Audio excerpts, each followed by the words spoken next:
السلام علیکم میرے سبھی لسنرز. آج میں پھر سے حاضر ہوں اپنے چینل اردو ناولز الاؤڈ پر ناول ابتحال کے ساتھ، جس کے رائٹر ہیں حسنہ حسین، اور یہ اس کی 5ویں قسط ہے PDF کے حساب سے. میرے چینل پر یہ اس کی 9th ایپیسوڈ ہے. جلدی سے ناول کو کنٹینیو کرتے ہیں. آپ چینل کو سبسکرائب کر لیں، ساتھ ساتھ لائک، شیئر اور کامنٹس کریں. اس کی یادداشت خالی سلیٹ کی طرح تھی. اس کے پاس اپنا نام، اپنی کوئی پہچان نہ تھی. ہیثم تمہارا اصلی نام ہے، یہ ثابت کرنے کے لیے میرے پاس کافی ثبوت ہے، لیکن میں چاہتا ہوں تمہارے دماغ نے جو حفاظتی دیوار کھڑی کر رکھی ہے اس پر فی الحال کوئی درار نہ پڑے. درار تم اپنے وجود پر نہیں چاہتے. سناٹے میں نوجوان کی آواز گونجی. تم چاہتے ہی نہیں ہو مجھے کچھ یاد آئے. بالکل درست. تائید میں سر ہلاتے وہ اپنی جگہ سے اٹھ کھڑا ہوا. جو دفن ہے وہ دفن رہ جائے. کیا خیال ہے؟ تدفین کا اتنا ہی شوق ہے تو مجھے یہاں زندہ کیوں رکھا ہوا ہے؟ سلاخی تھام کر اس نے مروان جلال کی آنکھوں میں اپنی آنکھیں گاڑ دی. کسی کتاب میں پڑھا تھا مجرموں کو سزا زندہ رکھ کر ہی دی جاتی ہے. نوجوان نے قوت سے سلاخیں بھینچی کہ اس کے ہاتھ سرخ پڑ گئے. Of course I am not talking about you. وہ مسکرایا. پتہ نہیں کیوں جب میں تمہیں غصے میں دیکھتا ہوں تو دل کرتا ہے ایسی باتیں کروں کہ تمہارے غصے کا گراف بڑھتا جائے اور میں دیکھوں تم کیا کرتے ہو. تم سلاخیں ہٹاؤ اور دیکھو میں کیا کرتا ہوں. وہ پھنکارا. سلاخیں ہٹا دی ہوتی اگر تم کچھ کرنے کے قابل ہوتے. میری قابلیت کو اس طرح سے جج مت کرو. دشمنی نبھانی ہے تو برابری کا مقابلہ کرو. اس کی آواز کاٹدار تھی. دشمنی تم نبھا رہے ہو ہیثم. یہاں قیاد میں ہوں گاڈ ڈیم اٹ. سلاخوں کو پکڑ کر وہ پوری قوت سے چیخا. یہی تو مسئلہ ہے. مروان کے اعصاب کنٹرول میں رہے. تمہیں علم ہی نہیں ہے اصل قیاد کیا ہوتی ہے. مروان کا جواب اس کے اندر انگارے بھر گیا. اگلے ہی لمحے اس نے سلاخوں سے اپنے بازو گھسا کر مروان کی گردن پکڑنے کی کوشش کی. اس کے غیر متوقع حرکت کے مقابل مروان کے ریفلیکسز زیادہ تیز تھے. ایک جھٹکے سے اپنی گردن اس نے پیچھے ہٹائی. آنکھوں میں حیرانی لی اس نے ہیثم کو دیکھا، پھر اس کا بازو پکڑ کر شدید جھٹکے سے اپنی جانب کھینچ کر مروڑ دیا. درد کی شدت سے کراہتے ہوئے ہیثم گھٹنوں کے بل زمین پر آ گرا. ایک ہاتھ اپنی جیب میں رکھے، دوسرے ہاتھ سے اس کا بازو مروڑے. اب وہ پتھریلے تاثرات کے ساتھ کھڑا ہوا تھا. کتنی بار کہا ہے تمیز سے بات کیا کرو، بڑا ہوں تم سے. تحمل سے بات کرتے اس کی آواز قہر آلود ہو چکی تھی. بھاڑ میں جاؤ. ہیثم کا لہجہ ہنوز سخت اور کاٹدار رہا. گلاس والز کے اس پار یہ منظر ملاحظہ کرتے ارباز کے ہوش ایک دم سے اڑے اور وہ سلائڈ کھول کر تیزی سے ان کے پاس آ گیا. مالک. کیا ہے ارباز؟ آنکھوں میں بیزاری لی اس نے دانت کچکچائے. مالک آپ اسے چھوڑ دیں. غلط وقت پر انٹری دیتے ہو، غلط بات بولتے ہو. مالک وہ اس حالت میں نہیں ہے کہ اسے. کس حالت میں نہیں ہے؟ گردن موڑ کر اس نے ارباز کو آنکھیں دکھائی. ہی از پرفیکٹلی فائن اور اس میں اتنی طاقت ہے کہ مجھ پر حملہ کر سکے. مجھ میں اتنی طاقت ہے کہ تمہاری گردن اڑا سکوں. پھولی سانسوں کے ساتھ وہ گررایا. سن رہے ہو کیا کہہ رہے؟ اس نے ہیثم کے بازو پر دباؤ بڑھایا. فرش کی طرف جھکتے وہ بے اختیار کہا. مالک وہ صرف آپ کو پرووک کر رہا ہے. تو کرنے دیتے ہیں نا. مالک آپ یہ نہیں کر سکتے. آپ کو یاد ہونا چاہیے ڈاکٹر میکال نے کیا کہا تھا. اس نے گردن جھکا کر پست آواز میں سرگوشی کی. مروان کی گرفت ایک دم سے ڈھیلی پڑی. اس نے ہیثم کا بازو چھوڑ دیا. سلاخوں سے دور ہٹتے ہیثم نے سرخ پڑتے چہرے کے ساتھ اسے شدید نفرت سے دیکھا. تم کیا کہہ رہے تھے؟ میری گردن توڑو گے. ایسے توڑو گے. نہ تمہارے بازوؤں میں طاقت ہے نہ تمہاری گریپ سٹرانگ ہے. اوپر سے یہ غصہ. اس کے ساتھ کیا اکھاڑ لو گے تم میرا؟ مالک. ارباز پھر جھکا. اب آپ اسے پرووک کر رہے ہیں. یہ تمہاری کامنٹری کب ختم ہوگی؟ مروان نے اسے جھڑک دیا. Sorry sir. وہ معذرت کرتا 2 قدم پیچھے ہٹ گیا. گہری سانس لے کر مروان نے ہیثم کی آنکھوں میں دیکھا. کوشش کرو اگلی بار مجھے ہاتھ تو لگا سکو. صرف ہاتھ نہیں لگاؤں گا، تمہاری جان نکالوں گا. That's my boy. مروان کی مسکراہٹ گہری ہوئی. धमकियों से हटकर कोई अमली कदम उठाओ। मुझे भी तो इल्म हो तुम में कितना दम है। दफ़ा हो जाओ यहाँ से। हैसम के आसाब मुश्तैल हो रहे थे। उसके अंदर एक आग जल रही थी। मरवान का वजूद उसे अपने आसपास कहीं नहीं चाहिए था। और उसी पल वादी हिन्नाई के नीलगू आसमान पर रूई से बादल आहिस्ता से फैलने लगे। गर्देजी हाउस के लॉन में कोई शाख गिर कर टूटे। खिड़कियों के पट आहिस्ता से हिल गए। सीढ़ियों के पास खड़ी इब्तिहाल शाज़िब ने अपना रुख बदला। रूमी के कैब रिकॉर्ड में उसका चेहरा रिकॉर्ड हो गया था। हाला, ये देखना ज़रा। रूमी ने किसी चीज़ की तरफ इशारा किया। वो अपने पैरों पर घुमा तो उसका कंधा किसी स्टैंड से मस हुआ। हरकत से कोई शय हिली और स्टैंड के नीचे फंसी हुई शय निकलकर इब्तिहाल की तरफ दौड़ी। घबराकर वो एक झटके से मुड़ी और उसका पाँव किसी ईंट से रपट गया। अगले ही पल वो औंधे मुँह आगे को जा गिरी। हाला! रूमी सब छोड़ छाड़ कर फ़ौरन उसकी तरफ भागा। इब्तिहाल ने बेख्तियार सर उठाया। छोटी सी वो शय दीवार से टकराकर घूमती हुई साकित हो चुकी थी। वो खिलौना गाड़ी थी जिसके पिछले पहियों का वैक्स स्प्रिंग मैकेनिज्म हरकत में आया था। अल्लाह! कोई शय उसके बाजू में चुभ गई। उठने की जुस्तजू में फर्श पर बिखरे सामान और सफ़ेद कपड़े से झांकती किसी शय से इब्तिहाल का हाथ मस हुआ। अगले ही लम्हे झमाके से उसका जहन रोशन हुआ। अदसों में जरकारी भर गई।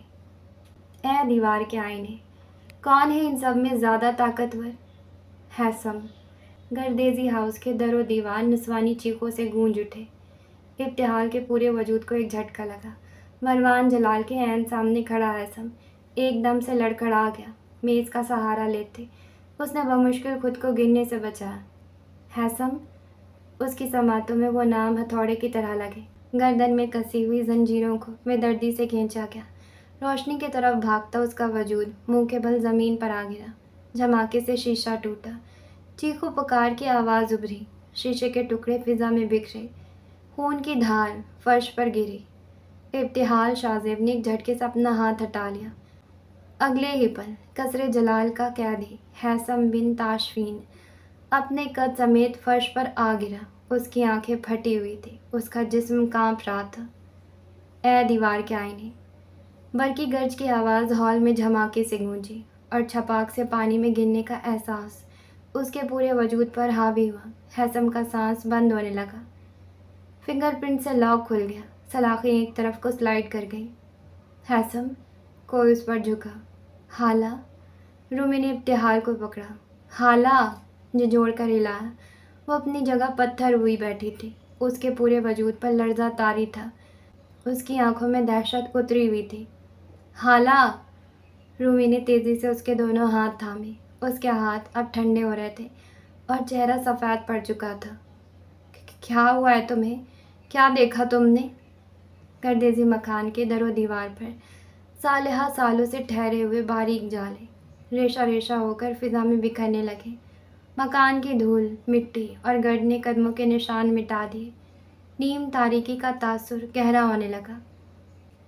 फर्नीचर और सामान सुरमई हो गए। इब्तिहाल अपनी जगह साकित खामोश रही। उसके अंदर का जमूद परों के जुम्बिश से टूटा। उसने बेख्तियार सीढ़ियों की तरफ देखा।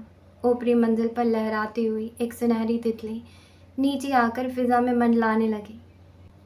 किसी नेगरों के तनोमन पैकर के मानिंद ये साहिली आबनूसी चट्टानें कि जिनके कटाव समुंदर की सफाक मौजों के बख्शे हुए घाव में वो समुंदर जो है नीलगू, नीली आँखों की मानिंद और जिसकी लहरों के हाथों में खंजर के फल की तरह जगमगाता हुआ नखरई झाग है। मौज दर मौज ये अलगार है खंजरों की, चट्टानों के सीने हदफ हैं। ये चट्टानें जो पाबस्ता बेजिंदगी और तन्हा खड़ी हैं समंदर के इस नीलगू आईने से बहुत दूर, ऊपर खुले आसमान पर फिज़ा में भटकते हुए अबर पारों को साकित जहाज़ों के अर्शों पे मंडलाने वाले सफ़ेद और आज़ाद आबी परिंदों को सदियों से देखे चली जा रही हैं। मगर क्या ये मुमकिन नहीं उन चट्टानों को इस कैद से और तन्हाई से हो के आज़ाद उन तायरों बादलों तितलियों की तरह सब्ज़ाज़ारों खुले पानियों और रोशन फ़िज़ाओं में लहराते फिरने की हसरत भी हो। है अगर यूँ तो फिर उन सिया फाम बेबस चट्टानों को आज़ान रिहाई भला कौन दे।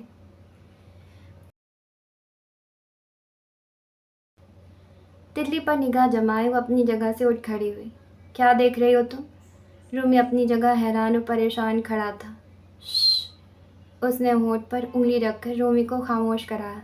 रूमी ने बेख्तियार अपना सर ऊपर उठाया। फिज़ा वीरान और खामोश थी। वहाँ कुछ भी न था, मगर इब्तिहाल के अज्सों में ज़रकारी शबी ठहरी थी। तितली के पर सुनहरी धार में स्याही भरी थी। वो उसके सर पर मंडला रही थी। फिर वो रूमी के गिर्द चक्कर काटने लगी। हाला, व्हाट्स गोइंग ऑन? क्या हो रहा है? रूमी उसके तासुरात से खाइफ हुआ। हमें अब यहाँ से जाना चाहिए। तितली बस उसकी टोपी पर बैठने ही वाली थी कि इब्तिहाल ने उसका बाजू पकड़ा और खींचकर ड्राइंग रूम की तरफ ले गई। क्या हो गया है तुम्हें? अपना बाजू छुड़ाकर रूमी ने उसे नाराज़ी से देखा। अभी तो हमने फर्स्ट फ्लोर पर भी जाना था। फिर कभी चलेंगे, अभी निकलो यहाँ से। उसे सख्ती से तंबीह करती वो खिड़की की चौखट पर चढ़ गई। तुमने फिर से कुछ देखा? रूमी सोफ़ों के वस्त में खड़ा रहा। उसकी भवें सुकड़ी हुई थी। वो खफा लग रही थी। रूमी, इब्तिहाल के लहजे में उलझन नुमायां थी। कुछ तो देखा है तुमने? हाँ देखा है, इसलिए तो कह रही हूँ बाहर निकलो। कैप रिकॉर्ड में उसकी वो तेज़ आवाज़ भी रिकॉर्ड हो गई। रूमी आ जाओ अब। वो खिड़की से कूदकर बाहर आ चुकी थी। रूमी को ना चाहते हुए भी उसकी बात मानना पड़ी। कुछ ही देर में वो दोनों लॉन से गुजरते हुए उगबी दीवार से वापस जमान हाउस में पहुंच गए थे।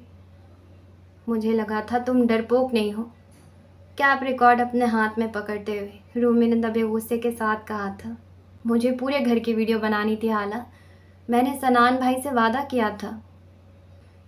तुम्हारे उस वादे के चक्कर में हम खुद को कोई नुकसान पहुंचा लेते तो ठीक था। इब्तिहाल का लहजा सख्त हुआ। हम ऑलरेडी 3 घरों की वीडियोस बना चुके हैं, कभी कुछ हुआ? क्योंकि वो हॉन्टेड नहीं थे, ये घर हॉन्टेड है। इब्तिहाल के इंकशाफ पर रूमी अपनी जगह थम गया। उसकी आंखें हैरत व सदमे से फैल गईं। Did you feel something right? इब्तिहाल खामोश रही। तुम मुझे बता तो सकती हो हाला। रूमी ने उसके कंधे पर हाथ रखा। कुछ नहीं देखा, बस ऐसे अजीब सा लग रहा था। उसने अपने तासुरात पर काबू पा ली। अब तुम मुझसे झूठ बोलोगी? नहीं तो। इब्तिहाल ने अपना इस्तराब छुपाने को हर मुमकिन सही की। ऊपरी मंजिल पर शाहजेब के बेडरूम की गैलरी साफ करते शगुफ्ता उर्फ शगो को नीचे किसी की मौजूदगी का एहसास हुआ तो देखने की जुस्तजू में उसने रेलिंग में अपनी गर्दन घुसा ली। आह, रूमी और हाला आवारा निकम्मे, पता नहीं की कर रहे उन्हें। कोई खूबी भी नहीं है दोनों विच। अपनी भड़ास निकाल कर गर्दन निकालना चाहे तो ना निकली। ये क्या? उसे पहले पहल तो कुछ समझ में ना आया कि गर्दन क्यों नहीं निकल रही। दोबारा जोर लगाया तो पता चल गया क्यों नहीं निकल रही। रूमी, हाला, बचाओ, मेरी गुच्ची फंस गई है, बचाओ। पूरी कुव्वत से चीखते हुए उसने आवारा निकम्मों को आवाज़ दी कि उस वक्त सिर्फ वही उसे सुन सकते थे। दोनों खौफ भरी सिचुएशन में खड़े थे। शगो की चीख सुनकर डर गए। ऊपर देखा तो शगो फंसी हुई नजर आई। अल्लाह एक ही हो गया, मैं तो मरन लगियाँ, हाला बचा मैनू। ऐसी संजीदा सूरत हाल में इब्तिहाल की हंसी बेसाख्ता थी। रूमी ने हैरत से उसे देखा। उसके तासरात में कोई खौफ नहीं था। वो परेशान नहीं लग रही थी। जा, किसी नू बुला ला हाला। तुम ऐसे बहुत अच्छी लग रही हो शगो, उसने बुलंद आवाज़ में कहा। मिराल बाजी, साइमा, सक्को। इब्तिहाल से मायूस होकर उसने बाकियों को आवाज़ देना शुरू की। कुछ ही देर में मुलाजिमों का ग्रुप ऊपर पहुंच गया। ये पागल लड़की हर दिन कहीं ना कहीं फंसा होता है। वॉचमैन दरिया खान अपनी बंदूक कंधे से लगाए गैलरी के नीचे खड़ा था। हम तो कहता है लोहा ना काटो, इसका गर्दन काट दो। हाय, तुसी तो चुप कर जाओ दरिया जी। शगो का रो रो कर बुरा हाल था। अब तेरी आवाज़ आई ना, चपेड़ा पड़ंगी। उसकी माँ ने रखकर एक धमोका उसके कमर में जड़ दिया। कितनी वारी का है, गर्दन इधर उधर ना घुसाई कर। अम्मा, मैं तो बस नीचे देख रही थी। नीचे तेरा अब्बा खड़ा सी। उस तमाम सिचुएशन से हिज उठाते इब्तिहाल घास पर जम के बैठ गए। रूमी को भी साथ ही बिठा लिया। अब जब तक शगो की गर्दन आज़ाद नहीं होनी थी उसने वहाँ से नहीं उठना था। हाला, तुम कुछ बता क्यों नहीं रही हो? रोमी की सुई वहीं अटकी थी। रोमी, मैंने पहले कभी तुमसे कुछ छुपाया है? उसके सवाल करने पर रोमी एकदम से चुप हो गया। वो सर उठाए फिर से रेलिंग को देखने लगी। ऊपर वाली मंजिल की रिकॉर्डिंग क्या हम दोबारा नहीं कर पाएंगे? रोमी उदास हुआ था। हम किसी और जगह को विज़िट कर लेंगे। इब्तिहाल ने लम्हों में हल पेश करते उस पर वाज़े कर दिया। गर्देजी हाउस में वो दोबारा कभी नहीं जाएंगे। रोमी कुछ देर तक बैठा रहा, फिर ज़रूरी काम का बहाना करके अपने घर चला गया। उसका मूड ऑफ हो चुका था। वीडियो तवील नहीं थी, उसमें कुछ भी पैरानॉर्मल रिकॉर्ड नहीं हुआ था। मनाजिर हीबतनाक ज़रूर थे, घर के हर कोने से पुरअसरारियत भी झलकी थी, मगर फिर भी जो उसे दरकार था वो उसे नहीं मिल सका था। वो अपनी मंजिल से फिर छत तक भी जाना चाहता था। वो उस घर के हर जाविये को रिकॉर्ड करना चाहता था। उसे यकीन था सनान भैया उस वीडियो को लाजमी पसंद करेंगे। इससे पहले की वीडियोज़ उन्हें कुछ ख़ास पसंद नहीं आई थी, सो उन्होंने अपनी यूट्यूब पर नहीं डाली थी। क्या हुआ, परेशान क्यों खड़े हो? सबा ने उसे देखा तो पूछे बिना न रह सके। कुछ नहीं मम्मी।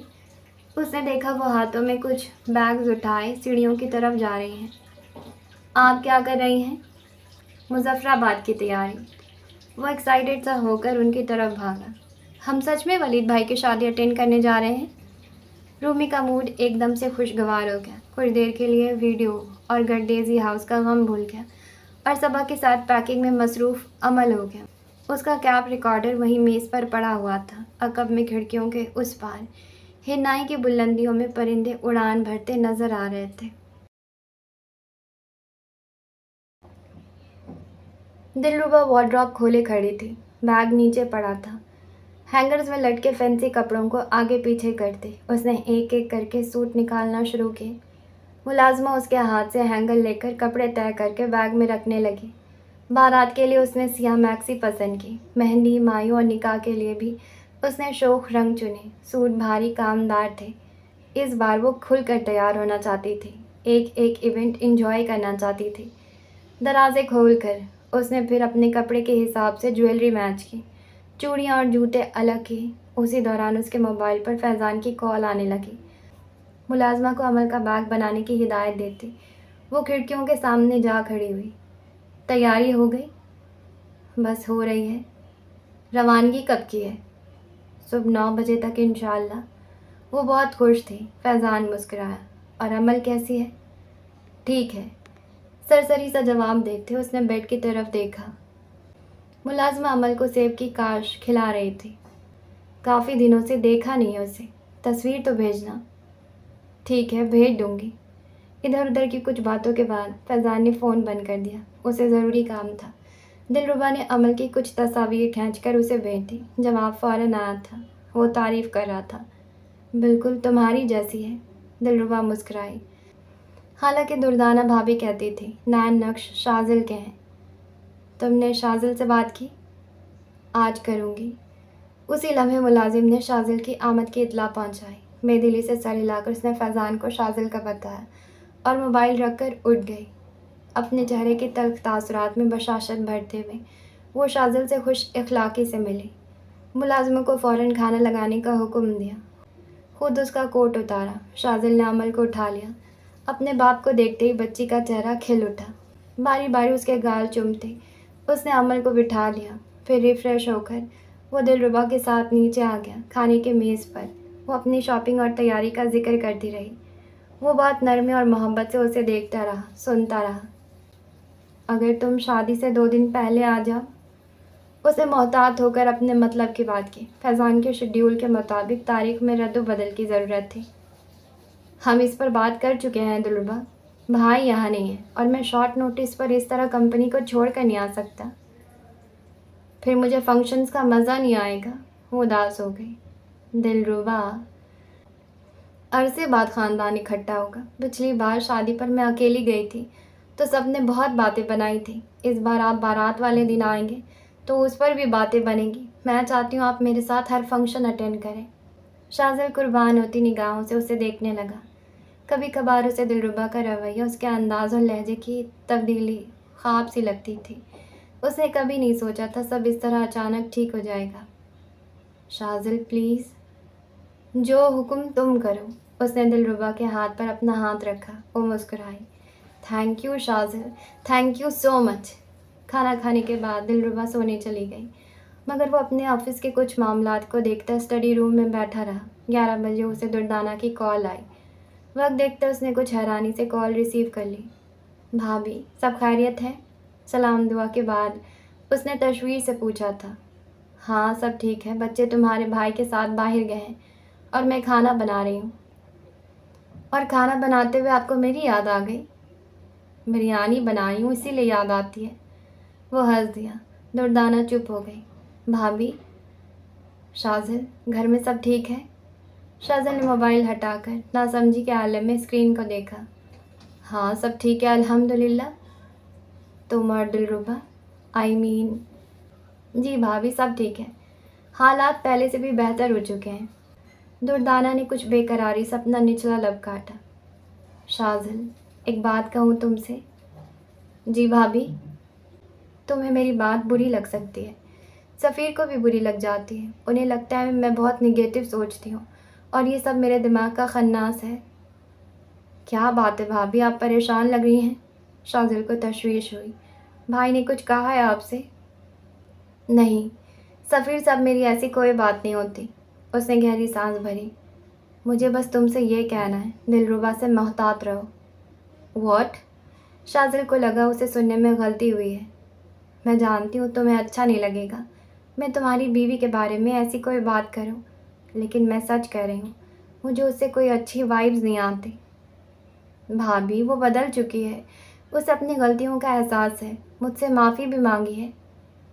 मैं जानती हूँ शाज़िल, मगर फिर भी बड़ी भाभी होने के नाते मैं नसीहत करूँगी, तुम उस पर ब्लाइंड ट्रस्ट मत करो। शाज़िल को उनकी बात अच्छी न लगी। भाभी, शी इज़ माई वाइफ, इस घर का एक फ़र्द है वो, और आप ऐसे बात कर रही हैं जैसे वो गैर हो। दुर्दाना ने बके अल्फाज अपने दिल में दबा लिए। शाज़िल की सोच सफ़ीर से मुख्तलिफ न थी। जो बात सफ़ीर उससे कहा करता था वही बात शाज़िल ने भी कह दी। गुज़िश्ता 3 माह में बहुत कुछ बदल चुका था। दिलरुबा ने अपनी हैसियत और पोजीशन उस घर में वाज़े कर ली थी। तुम्हें बुरा लगा तो आई एम सॉरी, मैं सिर्फ तुम्हारी फ़िक्र। भाभी ये फ़िक्र नहीं है। शाज़िल ने अपनी बात काटी। मैंने उसे माफ़ कर दिया है, आप भी अपना दिल साफ़ कर लें। उसके लहजे में सर्द मेहरी आ चुकी थी। मेरे दिल में कोई मैल नहीं है शाज़िल। शाज़िल चुप रहा। I am so sorry Shazil. उन्होंने कॉल काट दी थी। हद है, भाभी ये क्या सोच रही हैं? आंखों में बरहमी लिए वो काफ़ी देर तक बैठा रहा था और ऊपर बेडरूम में लिहाफ थाने दिलरुबा फैज़ान से व्हाट्सएप पर बात कर रही थी और मुस्कुरा रही थी। खिड़कियों के उस पार की तारीकी गहरी होकर उसके दिल और आंखों में आ चुकी थी। मुलाजमीन की बारहा कोशिश के बावजूद जब शगु की गर्दन ना निकली तो उन्होंने असमत बेगम से पूछकर रेलिंग ही काट दी। गर्दन आज़ाद हुई तो शगु को अपनी माँ से 2 चपेड़े अजाफी पड़ी। बेचारी शाम तक सिसक सिसक कर रोती रही। असमत बेगम का ख़ानदान शॉपिंग से वापस आया तो उसकी एक बार फिर अदालत में हाजिरी लगी।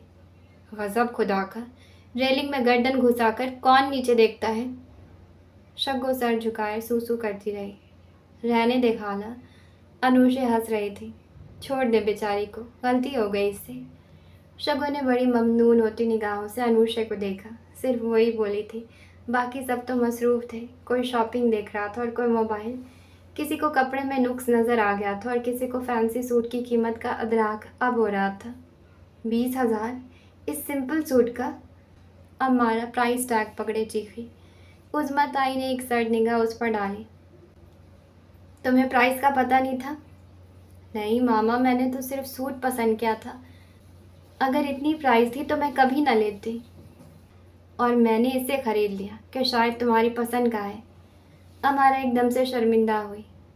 कितनी बार कहा है, चीज़ पसंद आ जाए तो प्राइस टैग देख लिया करो। कपड़े से कम अज़ कम कीमत का अंदाज़ा तो लगाया जा सकता है। वो अजहद खफा हुई। सॉरी मामा। अमारा नज़रें झुका गई। ये इब्तिहाल कहाँ है? करीब से गुजरती मुलाजमा से उन्होंने पूछा। हाथ में एक सूट था। वो जी पता नहीं। अच्छा ये सूट मीराल को दे दो, बोलना इब्तिहाल के लिए। दुर्रे ने लब भींच कर उन्हें देखा। गुलाबी रंग का इंतहाई प्यारा फ्रॉक था जो उन्होंने मॉल से लिया था। वो यही समझती रही थी कि उज़्मा ताई ने वो सूट तोहफ़तन उसके लिए ख़रीदा है, मगर उज़्मा ताई के जहन में तो इब्तिहाल थी। उसे यूँ लगा जैसे उज़्मा ताई ने उसकी कोई शय इब्तिहाल को दे दी हो। मम्मा, मुझे वो सूट चाहिए जो ताई अम्मी ने इब्तिहाल को दिया है। कौन सा सूट?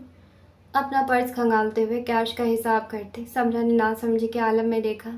मुझे लगा वो मेरे लिए ले रही हैं, मेरे ही नाप का था, घर आकर उन्होंने इब्तिहाल को दे दिया। अच्छा। समरा को शदीद हैरानी हुई। उज़्मा भाभी ने ऐसा किया है? मेरे सामने मम्मा। अच्छा छोड़ो वहम, दोबारा जाएंगे तो मैं अपनी बेटी को नया ला दूंगी। समरा ने शफकत से उसके गाल पर हाथ रखा। नहीं मम्मा, मुझे यही चाहिए, वहाँ एक ही सूट था पिंक वाला। दुर्रे मेरा बेटा। मम्मा मुझे वो सूट चाहिए। मुट्ठियाँ भींचकर उसने ज़िद की। आंखों में मोटे मोटे आंसू भी आ गए। जैसे भी करके वो बस मुझे ला दे। समरा ने गहरी सांस भरी। अच्छा ठीक है, रो मत, मैं तुम्हें ला दूंगी। आप बदले में बेशक उसे मेरा पुराना कोई फ्रॉक दे दें। अच्छा मेरी जान, नहीं रो। पुचकार कर उन्होंने उसका गाल थपथपाया और उनके पीछे अमरीन अपने फैंसी जोड़ों और जूतों के प्लास्टिक बैग्स हाथ में रखे सीढ़ियों की तरफ बढ़ गई। उसके होठ पर शर्मगी मुस्कुराहट थी और आंखों में खुशी की चमक। अपनी हर एक शय वो अपनी पसंद व मर्जी की ले रही थी। खुशकिस्मती से ससुराल भी अच्छा था और नंदे भी। ब्राइडल ड्रेस भी उसके दिए गए डिज़ाइन के ऐन मुताबिक कस्टमाइज़ करवा कर घर पहुंचा दिया गया था। गोल्ड ज्वेलरी सेट ख़ानदानी विरासत में उसके हवाले किया गया था। वो घर की बड़ी बहू बनने वाली थी। दरवाज़ा खोलकर वो अपने बेडरूम में आ गई। शॉपिंग बैग से तमाम कपड़े निकाल कर उसने बेड पर फैला दिए। हल्के रंग के सूट थे, काम इंतहाई नफीस था। उसने जूते पहनकर दोबारा चेक किए, घूमकर तसल्ली की कहीं कोई स्ट्रैप चुप तो नहीं रही। फिर उस फैंसी कामदार दुपट्टे को अपने कंधे और फिर सर पर फैलाकर आईने में खुद को देखा और मुस्कुरा कर रह गई। वो इस बात से बेखबर थी कि उसके अकब में बंद अलमारी के अलग खाने में लटका हुआ उसका ब्राइडल ड्रेस तार तार हो चुका था।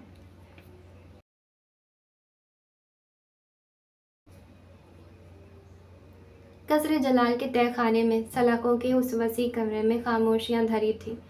बत्तियां बंद, सिर्फ एक बल्ब रोशन था जिसकी जरकार रोशनी बेहद मध्यम थी। उसी रोशनी के ऐन नीचे डॉक्टर मीकाल कुर्सी पर टांग जमाए बैठा था।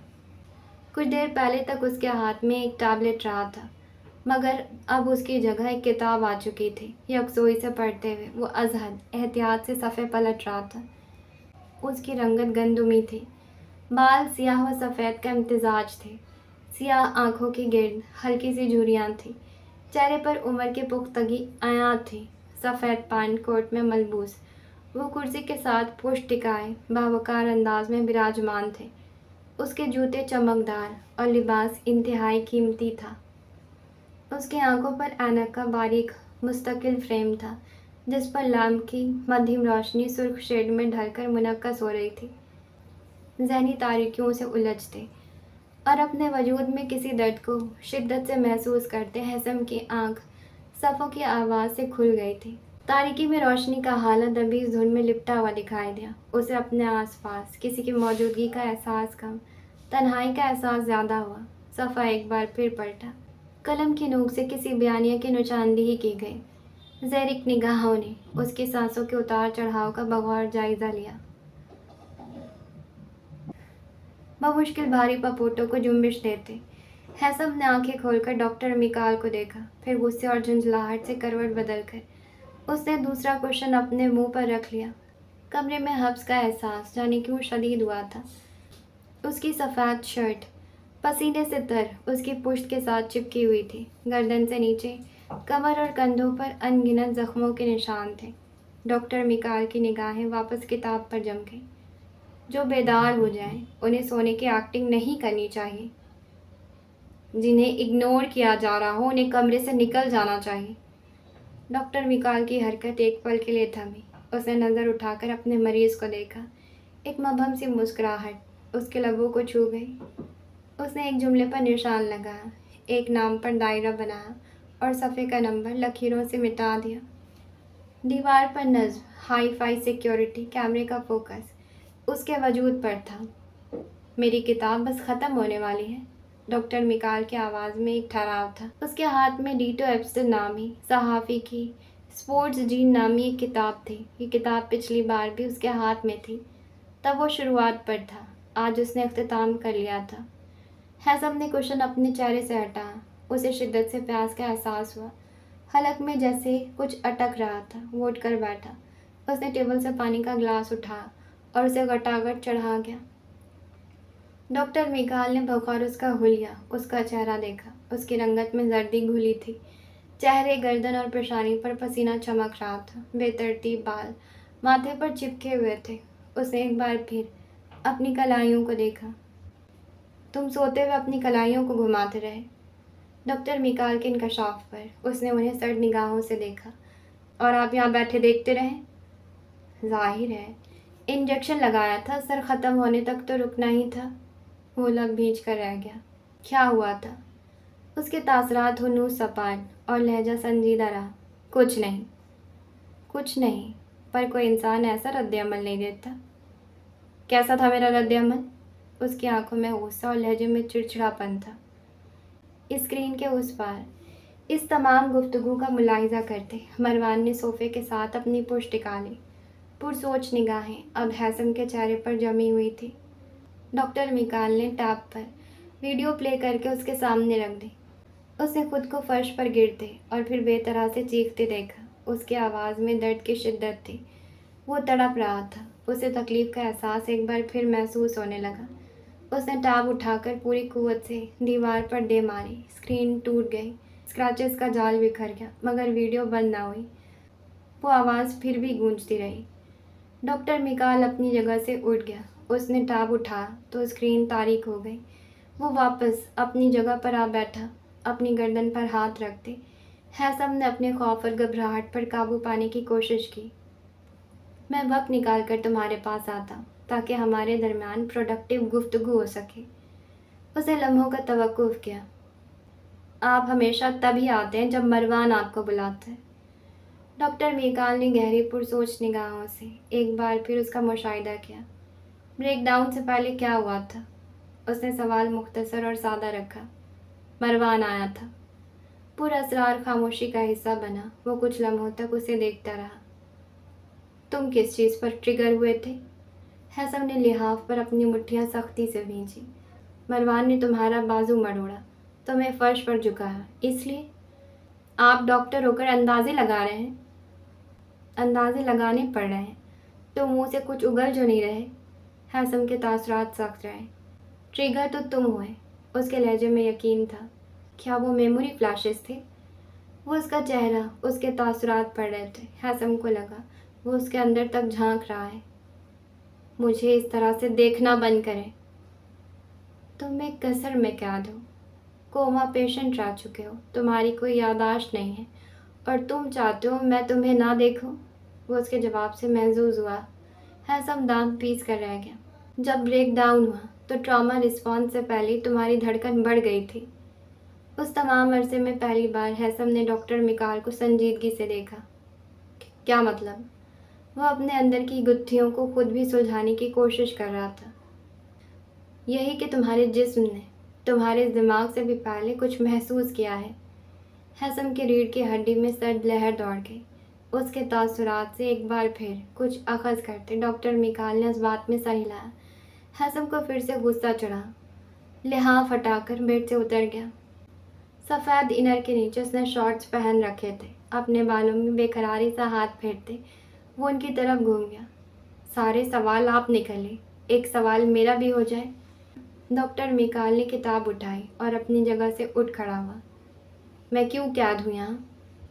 ڈاکٹر میکال نے کمرے میں نگاہ دوڑائی، پھر اپنی اینک کو پیچھے کھسکایا۔ سرخ شیڈ شیشوں پر نمایاں ہوا۔ میرے سوالات کا جواب تم نہیں دیتے اور میں تمہارے سوالات کا جواب دوں؟ وہ جانے کے لیے مڑ گئے۔ ہیثم کی آنکھوں میں غصے کی شدید لہر ابھری۔ بس ہو گیا سب۔ ہاں، آج کے لیے اتنا کافی ہے۔ ارباز نے سلائیڈ کھول دی۔ وہ باہر نکل گیا۔ سلاخیں برابر ہو گئی۔ اپنا خیال رکھنا ہیثم۔ वो दम साधे चुप रहा। डॉक्टर मिकाल के लबों को मुस्कुराहट ने छुआ। वो सीढ़ियों की जानिब बढ़ गए, सख्ती से मुट्ठियां भींची। हैसम अपनी जगह खड़ा रहा। कसरे जलाल की सीढ़ियां चढ़ते डॉक्टर मिकाल की निगाह झुकी रही। रेलिंग को थाम कर कदम उठाते वो नफासत से तराशे गए। उन पत्थरों को देखता रहा जो सीढ़ियों में ढली हुई थी। ऊपरी मंजिल की राहदारियों से गुजरकर वो वसी हॉल में आ गया था। रात के इस पहर कसर की तमाम बत्तियां मध्यम कर दी गई थी। खिड़कियां बंद करके पर्दे हटा दिए गए थे। खामोशी और सन्नाटा हर जानिब छाया हुआ था। क्या जलाल साहब घर पर नहीं हैं? वो सो चुके हैं। उसने अज़बात में सर हिलाया और दीवार गिर खिड़कियों की जानिब बढ़, जहाँ सोफे पर उसका बैग, मोबाइल और वॉलेट रखे थे। उसने मोबाइल उठा कर देखा। लेडी बग की तरफ से उसे करीब 5 कॉल्स मौसूल हो चुकी थी। गहरी सांस भरकर उसने मैसेज पढ़ा और मोबाइल जेब में डाल लिया। सीढ़ियों पर कदमों की चाप उभरी। देखे बिना ही वो जान गया था कौन आ रहा है। वो उसके कदमों की रिधम को बहुत अच्छे से पहचानता था। कलाई पर घड़ी चढ़ाते हुए उसने रुख बदला। आसमानी ट्राउज़र पर सफ़ेद स्वेटर में मलबूस वो अपने मखसूस घरेलू हुलियों में उनके सामने खड़ा था। आज का सेशन काफ़ी मुख्तसर था। वो ट्रिगर स्टेट में अभी भी इंतहाई संजीदगी से जवाब देते उसने वॉलेट जेब में रखा। सवालात से वो उलझ रहा था, इसलिए बात मुख्तसर रखना पड़ी। तशरीफ़ रखिए। सोफे पर बैठते हुए मरवान ने इशारा किया तो वो भी विराजमान हुआ। अब कि उन्होंने मरवान को देखा तो आंखों में बरहमी थी। अगर तुम अपने गुस्से पर कंट्रोल नहीं रख सकते तो उसके सामने मत जाया करो। मरवान ने बेख्तियार गला खकारा। मैंने ज़रा सा बाजू ही घुमाया था। बात बाजू घुमाने की नहीं है मरवान, तुम अच्छे से जानते हो वो मेंटली स्टेबल नहीं है। इस तरह बार बार उससे गुस्सा दिखाना या उसकी बातों पर सख्त रिएक्शन देना गलत है। मरवान ने उसकी डांट बेहद खामोशी से सुनी। मुलाजिम ने उसे चाय का कप पेश कर दिया। इन 3 माह में हमारी पहली मुलाकात थी एंड यू मेड श्योर कि ये मुलाकात यादगार रहे। डॉक्टर मिकाल का तंज ठीक ठाक समझते उसने पहलू बदला। हरकत उसने की थी, तुम इग्नोर कर सकते थे। उसने भाप उड़ाता कप उठा लिया। नहीं कर सका। टांग पर टांग रखते उसने सोफे के साथ अपनी पुश टिका ली। डॉक्टर मिकाल ने तासिफ से उसे देखा। उसी लम्हे उसका मोबाइल फिर से बजने लगा। उसने जेब से निकालकर स्क्रीन पर नाम देखा मगर रिसीव नहीं किया। कुछ देर तक वो हैसम की बातें करता रहा, फिर खाली कप मेज़ पर रखते हो जाने के लिए उठ खड़ा हुआ। मरवान भी उठ गया। उसके साथ चलते वो बाहर आ गया। गाड़ी गेट पर उनकी मुंतज़िर खड़ी थी। अगली बार डॉक्टर मारिया को साथ लाइएगा। वो नहीं आ सकेगी। क्यों?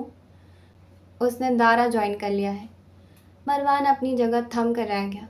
दारा एक बैनुल अक़वामी स्पोर्ट्स ऑर्गेनाइजेशन थी जो दुनिया भर में एथलीट की ट्रेनिंग, तबीई बहाली और जिस्मानी कारकर्दगी पर काम करती थी। दुनिया भर के कई कामयाब खिलाड़ी उससे वाबस्ता थे। इसके एथलीट्स हमेशा आला परफॉर्मेंस और रिकॉर्ड तोड़ स्पॉन्सरशिप के लिए जाने जाते थे। चंद साल तक वॉन भी उन खिलाड़ियों को स्पॉन्सर करती रही थी। कब से? 1 माह हो गया। मरवान कुछ बोल नहीं सका। दारा ने खुद अप्रोच किया था उसे। तुम तो जानते हो कितनी काबिल डॉक्टर है वो। अरबाज ने उनके लिए दरवाज़ा खोल दिया। आपको उसका फ़ैसला दुरुस्त लगा? हाँ, वैसे भी जो रिसर्च के मौके दारा उसे दे सकता है वो उसे कहीं और नहीं मिल सकते। मरवान खामोश रहा। उसके तासुरात एकदम से संजीदा हो चुके थे। किचन का काम समेटकर मीराल बाहर आई तो असमत बेगम का बुलावा आ गया। वो उसे पैर दबाने को अपने कमरे में बुला रही थी। सुबह से उसका दिल बेकरार था। जाने क्यों उस पल भी घबराहट से तारी हो गई। उसे इफ्तिहार का ख्याल आया। जाने वो कहाँ होगी, कमरे में या शायद लॉन में होगी, पता नहीं। उसने खाना खाया है या नहीं। अजीब सोचों में घिरी वो राहदारी में आ गई थी। उसने कमरे का दरवाज़ा खोला तो अंदर मद्दिम सी रोशनी थी। खिड़कियों पर पर्दे गिरे हुए थे और इफ्तिहाल अपने बिस्तर पर कंबल ताने सो रही थी। उसके लंबे बाल सिरहाने के पास से नज़र आ रहे थे। मीराल को शदीद हैरानी हुई। इफ्तिहाल 11 बजे से पहले नहीं सोती थी। ट्रे भी जूं की त्यों पड़ी हुई थी। उसने अभी तक खाना भी नहीं खाया था। وہ بستر کے قریب آئی۔ اس نے آہستگی سے کمبل ہٹانا چاہا مگر ابتحال نے جھپٹ کر اپنا چہرہ چھپا لیا۔ وہ جاگ رہی تھی۔ میرال نے گہری سانس بھری، پاس ہی بیٹھ گئی۔ تم نے کھانا نہیں کھایا؟ وہ چپ رہی۔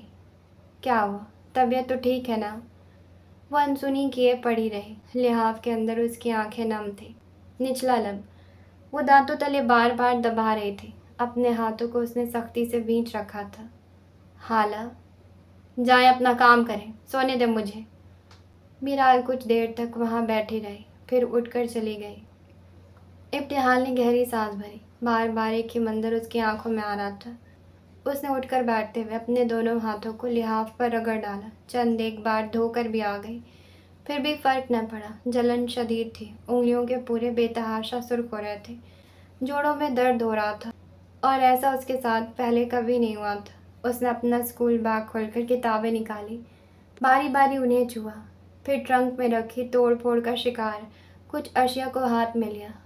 وہ چاہتی تھی کسی نئے ویتن کے ساتھ وہ اثر ختم ہو جو اسے اندر تک جھلسا رہا تھا، مگر اس سے بھی کوئی افاقہ نہ ہوا۔ وہ اٹھ کر کچھ بے قراری سے کمرے میں ٹہلنے لگی۔ ہیثم، تیز دھڑکنوں میں وہ نام اندر کہیں دوبارہ گونجا۔ اس نے رک کر آئینے میں اپنا چہرہ دیکھا۔ اس کی رنگت زرد تھی اور چہرے پر پسینہ چمک رہا تھا۔ اس نے چونک کر اپنی پیشانی کو، پھر گردن کو چھوا۔ اسے بخار ہو رہا تھا۔ وہ وحشت زدہ سی بستر پر بیٹھ گئی۔ اسے اچانک یاد آیا ایسا کوئی نام اس نے اپنے اسکول کی لائبریری میں کسی کتاب پر پڑھا تھا۔ وہ لفظ بھی ہیثم ہی تھا۔ جانے کتنی دیر تک وہ پریشانی کے عالم میں خالی دیوار کو تکتی رہی۔ اس کے ذہن میں بار بار زنجیروں کا منظر گھومتا رہا۔ کڑیوں میں جکڑے ہاتھ بے چینی سے مڑتے اور کھنچتے رہے۔ بوجھل وجود کے ساتھ وہ بستر پر دوبارہ لیٹ گئی۔ جلدی اسے نیند آ گئی تھی۔ قصر جلال کا جم نیم تاریکی میں ڈوبا ہوا تھا۔ اونچی چھتوں پر ہنی کاپ کی شکل لیے دھاتی لائٹس کی روشنی نیلی اور مدھم تھی۔ دیواریں سیاہ، فرش بھی تاریک سا تھا۔ بھاری مشین ساکن تھی، اسکرین بے جان، اور آہنی دروازہ سختی سے بند تھا۔ دیوار کے ساتھ ڈمبلز اور باربیلز کی قطار تھی۔ پل اپ بارز بھی رکھے گئے تھے۔ لکڑی کا ایک مینیکوئن چاقوؤں کے انگنت نشان لیے ایستادہ تھا۔ سامنے بینچ پریس مشین پر سارنگ بیٹھا تھا۔ مخصوص خاکی نوٹ بک ہاتھ میں تھی۔ اس سے پیچھے بٹلر ارباز سیاہ سوٹ میں ہاتھ میں ٹرے لیے منتظر کھڑا تھا۔ دونوں کی نگاہیں مروان پر جمی تھیں۔ مروان جلال سیاہ ٹراؤزر میں ملبوس، پنچنگ بیگ کے سامنے اپنے قدموں کو مخصوص پوزیشن میں رکھے، مٹھیوں کو اوپر اٹھائے مکے برسا رہا تھا۔ زنجیروں سے بندھا ہوا بیگ ہر چوٹ پر ادھر ادھر جھول رہا تھا۔ اس کے ہر مکے میں پہلے سے زیادہ طاقت، پہلے سے زیادہ شدت آ رہی تھی۔ فولادی گردن کے پٹھے کھنچے ہوئے تھے، کسرتی بازو کی رگیں ابھری ہوئی تھیں اور وجود پر پسینہ چمک رہا تھا۔ دارا، اس کی ڈیجیٹل واچ کے نمبرز ہر گزرتے لمحے بدل رہے تھے۔ سانسوں کا ردھم بے ترتیب لہروں میں ڈھل چکا تھا۔ بلڈ پریشر کی لکیر معمول سے کہیں اوپر تھی اور دھڑکن انتہائی شدید ہو چکی تھی۔ خون کی گردش کے ساتھ کچھ اور بھی تھا جو اوپر نیچے اس کی رگوں میں دوڑ رہا تھا۔ دارا نے خود اپروچ کیا اسے۔ کلائی کی ابھری ہوئی رگوں پر چسپا وہ مشین وائبریٹ کرنے لگی، مگر وہ تمام خطرات اور انتباہ سے بے پرواہ مکے برساتا رہا۔ اس کے اندر کی آگ کسی طور کم نہ ہوئی۔ جذبات کا تلاطم دل کو جکڑے رہا۔ فولادی کندھے ہنوز بھاری رہے۔ مالک، بس کیجیے۔ آواز ارباز کی تھی، مگر وہ نہیں رکا۔ شیشوں کی ایک دیوار بن رہی تھی، ٹوٹ رہی تھی۔ ٹھنڈے فرش پر اب پانی اکٹھا ہو رہا تھا۔ وہ پانی تھاتے مارتے سمندر میں بدل رہا تھا۔ آہنی گیٹ کے آگے نیون روشنی میں چمکتے سٹیپس پر قدموں کی چاپ ابھری، پانی کے بے تحاشا شور پر۔ وہ چند قطرے بھاری پڑے جو کسی مفلر سے ٹپکے تھے۔ ایک پل کے لیے اس کا سانس رکا، دھڑکن تھمی۔ ایک پل کے لیے اس کا ہاتھ بھی رکا اور قدم بھی۔ دوسرے ہی پل اس نے گھوم کر پوری قوت سے پاؤں کی ضرب پنچنگ بیگ پر دے ماری۔ بھاری آواز کے ساتھ بیگ اوپر کو اچھل کر گھوم گیا۔ زنجیریں تناؤ میں آ گئی۔ واہ! سارنگ کے لب توصیفی انداز میں گول ہوئے، بھویں اوپر کو اٹھے۔ بھاری سانسوں کے ساتھ اس نے اپنے باکسنگ گلوز اتار پھینکے۔ ارباز فوراً آگے آیا۔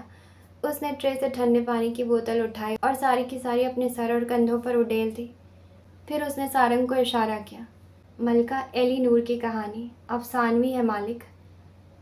کہانی تو پھر کہانی ہے، چاہے افسانوی ہو یا حقیقی۔ تالی سے اپنا چہرہ، گردن اور کندھے خشک کرتے اس نے سر اٹھایا۔ اس کا تنفس ابھی بھی بھاری تھا۔ کہتے ہیں ایلینور بادشاہ ہنری دوم کی بیوی تھی۔ ہنری دوم کا افیئر روزامنڈ کیلی فورڈ کے ساتھ چل رہا تھا، جسے اس نے دنیا سے چھپا کر ایک دور دراز محل میں رکھا ہوا تھا۔ اب اس محل کے آس پاس بہت سارے باغ تھے۔ باغ کے علاوہ مشکل راستے اور ایک بھول بھلیاں۔ وہ ایک لمحے کو رکا۔ ملکہ ایلی نور نے دھاگے کی مدد سے بھول بھلیاں کا مشکل ترین راستہ طے کیا اور روزامنڈ کے پاس پہنچ گئی۔ اسے ایک خنجر اور زہر کا پیالہ دے کر بولی، ان میں سے ایک کو چن لو، اور روزامنڈ نے زہر کا پیالہ چن لیا۔ کہانی کا اختتام کر کے سارنگ چپ ہو گیا۔ بس؟ مروان نے سوالیہ ابرو اٹھائے۔ پینٹنگ ملکہ کی ہے تو کہانی یہی ختم۔ تمہیں کیا لگتا ہے کوئی مجھے کہانی سنانے کے لیے ایلی نور کا پورٹریٹ بھیجے گا؟ اس کے لہجے میں سختی در آئی۔ سارنگ بے اختیار شرمندہ ہوا۔ اور تو کچھ خاص نہیں ملا سوائے پینٹنگ، آرٹسٹ کا نام اور ڈیٹ۔ اب اگر ہم 1858 کو کسی جگہ کا پاسورڈ سمجھ لیں تو الگ بات ہے۔ مروان چند لمحوں تک اسے دیکھتا رہا۔ سخت مایوس کیا تم نے مجھے۔ اگر آپ یہ جاننا چاہتے کہ 1958 میں برٹن میں اور کیا کیا ہوا تھا تو حکم کیجیے۔ اسے بتی سی دکھائی۔ مروان نے سوالیہ ابرو اٹھائے۔ لسٹ لمبی ہے، واقعات عجیب و غریب، سمجھ سے باہر۔ اب چونکہ ملکہ نے زہر کا پیالہ پکڑا ہے تو میں نے بھی زہر کو ڈھونڈا ہے۔ اس نے لمحے کا توقف کیا۔ Bradford sweet poisoning case 1958 کا مشہور واقعہ۔ ایک کینڈی میکر فیکٹری نے پیپرمنٹ سویٹ بناتے ہوئے چپسم پاؤڈر کی جگہ غلطی سے آرسینک آکسائڈ ڈال دیا تھا۔ اس سے 20 کے قریب لوگ مارے گئے تھے۔ سول ملک اسکینڈل بھی اسی سال کا ہے۔ ہزاروں بچے جان کی بازی ہارے۔ سارنگ بول رہا تھا۔ وہ چیدہ چیدہ واقعات کی نشاندہی کر رہا تھا۔ مروان کی نگاہیں بھٹکتی ہوئی اوپر ہنی کوب لائٹنگ پر جا ٹھہری۔ نسوانی وجود جھک کر بغور اسے دیکھنے لگا۔ سارنگ کی آواز جانے کیوں مدھم ہونے لگی۔ اس کے آس پاس اندھیرا بڑھنے لگا۔ سارنگ نے دریائے تھیمز کی آلودگی سے لے کر نیپولین III پر قاتلانہ حملے، برصغیر کی تاریخ میں بغاوت کے خون ریزوں واقعات بھی سنا دیے۔ وہ ڈاروین نے بھی اپنی ارتقائی تھیوری اسی سال پیش کی تھی، بندروں والی۔ اس نے دانت دکھائے۔ معذرت چاہوں گا مالک، ارباز نے گلا کھکارا۔ جس نے پورٹریٹ بھیجا ہے اس نے برٹن کی ہسٹری کھنگالنے کے لیے تو ہرگز نہیں بھیجا ہوگا۔ تم چاہتے ہو ہم سن 1858 پر نہیں، صرف پورٹریٹ پر فوکس کریں؟ سارنگ نے سوال اٹھایا۔ پھر تصویر تو واضح ہے، زہر، چاقو اور ملکہ، سرخ دھاگا۔ مروان اپنی جگہ سے اٹھا۔ میز، بھول بھلیاں۔ اس نے تولیہ اچھالا۔ سرخ گلاب۔ اس نے ہاتھوں سے بال اوپر کیے، پھر سارنگ کے ہاتھوں سے ڈائری لے کر اس کے سر پر بجائی۔ یہ ذاتی ہے مالک، اس نے فوراً احتجاج کیا۔ جو چوغا اس نے پہنا ہے اس پر سمبلز ہیں، کیا تم نے ایک لمحے بھی غور کیا اس پر سمبلز کیوں ہیں؟ نہیں مالک۔ یہی امید تھی تم سے۔ سر کو جنبش دیتے وہ آہنی گیٹ کی جانب بڑھ گیا۔ ارباز اس کے پیچھے تھا۔ نئی ہاؤس مینیجر کا انتظام کب تک ہوگا؟ میں اسی سلسلے میں کل اسلام آباد جاؤں گا مالک، ارباز کہہ رہا تھا۔ سارا گہری سانس بھر کر رہ گیا۔ سیلنگ پر بنی کوب کی آہنی لائٹس اپنا رنگ بدلنے لگی۔ وہ سب سے سرخ ہونے لگی اور نیچے مشینوں کے بیچ بیچ پتھریلے فرش پر کھڑے وہ متحیر اوپر دیکھ رہی تھی۔ سیلنگ کی بتیاں جانے کیوں جلنے بجھنے لگیں۔ آہنی گیٹ سے نکلتا سارنگ چونک کر رک گیا۔ اس نے گردن موڑ کر جم ہال میں دور تک نگاہ دوڑائی۔ پنچنگ بیگ ساکت، مینیکوئن ساکن، شور محض خاموشی کا جو اسے سماعتوں میں بجتی محسوس ہوئی۔ سر جھٹک کر اس نے دروازہ بند کر دیا۔ آپ کا دشمن آپ کو بہت اچھے سے جانتا ہے مالک۔ سیڑھیاں چڑھتے مروان جلال نے ارباز کی آواز سنی۔ راہداری کے آغاز پر کھڑے ملازم سے اس نے اپنا پل اوور لے کر پہنا۔ پھر وہ آگے بڑھا۔ تو اس کی چال متوازن تھی، اس کے کندھے سیدھے، فولادی، گردن اٹھی ہوئی تھی۔ دشمن؟ اس کی آنکھیں کسی نقطے پر جم گئیں۔ اطراف میں بڑھتا ہوا اندھیرا روشنیوں سے الجھنے لگا۔ اس کے ننگے پیروں تلے سرخ دھاگوں کا ابھرتا ہوا جال دور دور تک پھیلنے لگا۔ اس کے عقب میں راہداری کا دروازہ بند ہو چکا تھا۔ کالج سے واپس آتے سارا نے کرن سے اپنے پارسل کے بارے میں پوچھا تھا۔ 2 دن گزر چکے تھے، پارسل تاحال موصول نہیں ہوا تھا۔ اس تاخیر پر وہ ازحد بے چین ہوئی تھی۔ اس کی دوست سے بار بار فون کر کے گفٹ کا پوچھ رہی تھی۔ انسٹاگرام، آن لائن فرینڈز اور فالوورز کے میسیجز آ رہے تھے۔ سب جاننا چاہتے تھے تاشا جی نے اسے کیا تحفہ دیا تھا۔ بے دلی سے سیڑھیاں چڑھتی وہ اپنے کمرے میں بند ہو گئی تھی۔ اس نے اپنا بیگ بیڈ پر پھینک دیا تھا۔ ہلکے گلابی رنگ تھیم میں سجا پر آسائش کمرہ اسے یکایک بے رنگ لگنے لگا۔ کھڑکیوں کی روشنی آنکھوں میں چبھنے لگی۔ اس نے پردے پھیلا دیے اور موبائل اٹھا لیا۔ ایک بار پھر میسیج کر کے اس نے پارسل کی تصدیق چاہی۔ تاشا جے کی ٹیم ایکٹیو تھی۔ جواب فوراً سے مل گیا، مگر اس جواب میں گفٹ موصول ہونے کی کوئی تاریخ نہیں بتائی گئی تھی۔ کپڑے بدل کر وہ نیچے آ گئی تھی۔ کھانا اس نے بے دلی اور بے حد خاموشی سے کھایا تھا۔ کرن کے سوالات کا جواب بھی وہ بس ہوں ہاں میں دیتی رہی۔ دوپہر اس کی خالہ اور کزن آ گئے۔ اس کے ساتھ بیٹھ کر بھی وہ بار بار موبائل دیکھتی رہی، انتظار میں ادھر ادھر گھومتی رہی۔ شام کا کھانا کھانے کے بعد جب خالہ چلی گئیں تو اس نے موبائل پر وقت دیکھا اور اٹھ کر اپنے کمرے میں آ گئی۔ اس نے انسٹاگرام پر پوسٹ ڈال کر سب کو بتا دیا اسے تاحال تحفہ نہیں ملا ہوا، تو اسے بار بار میسیج کر کے پریشان نہ کیا جائے۔ زرکار لیمپ آن کی وہ اپنی رائٹنگ ٹیبل پر بیٹھ گئی۔ اسے خالی صفحات پر قلم گھسیٹتے ابھی کچھ ہی دیر ہوئی تھی کہ ملازمہ نے پارسل موصول ہونے کی اطلاع پہنچائی۔ کیا سچ میں؟ کرسی دھکیل کر وہ ایک جھٹکے سے اٹھ کھڑی ہوئی اور تقریباً بھاگتی ہوئی نیچے آ گئی۔ مامی پارسل آ گیا؟ کرن فون پر کسی سے بات کر رہی تھی۔ اس نے محض سر ہلا دیا۔ بیرونی دروازہ کھلا ہوا تھا۔ 2 ملازم پارسل باکس اٹھائے اندر داخل ہوئے تھے۔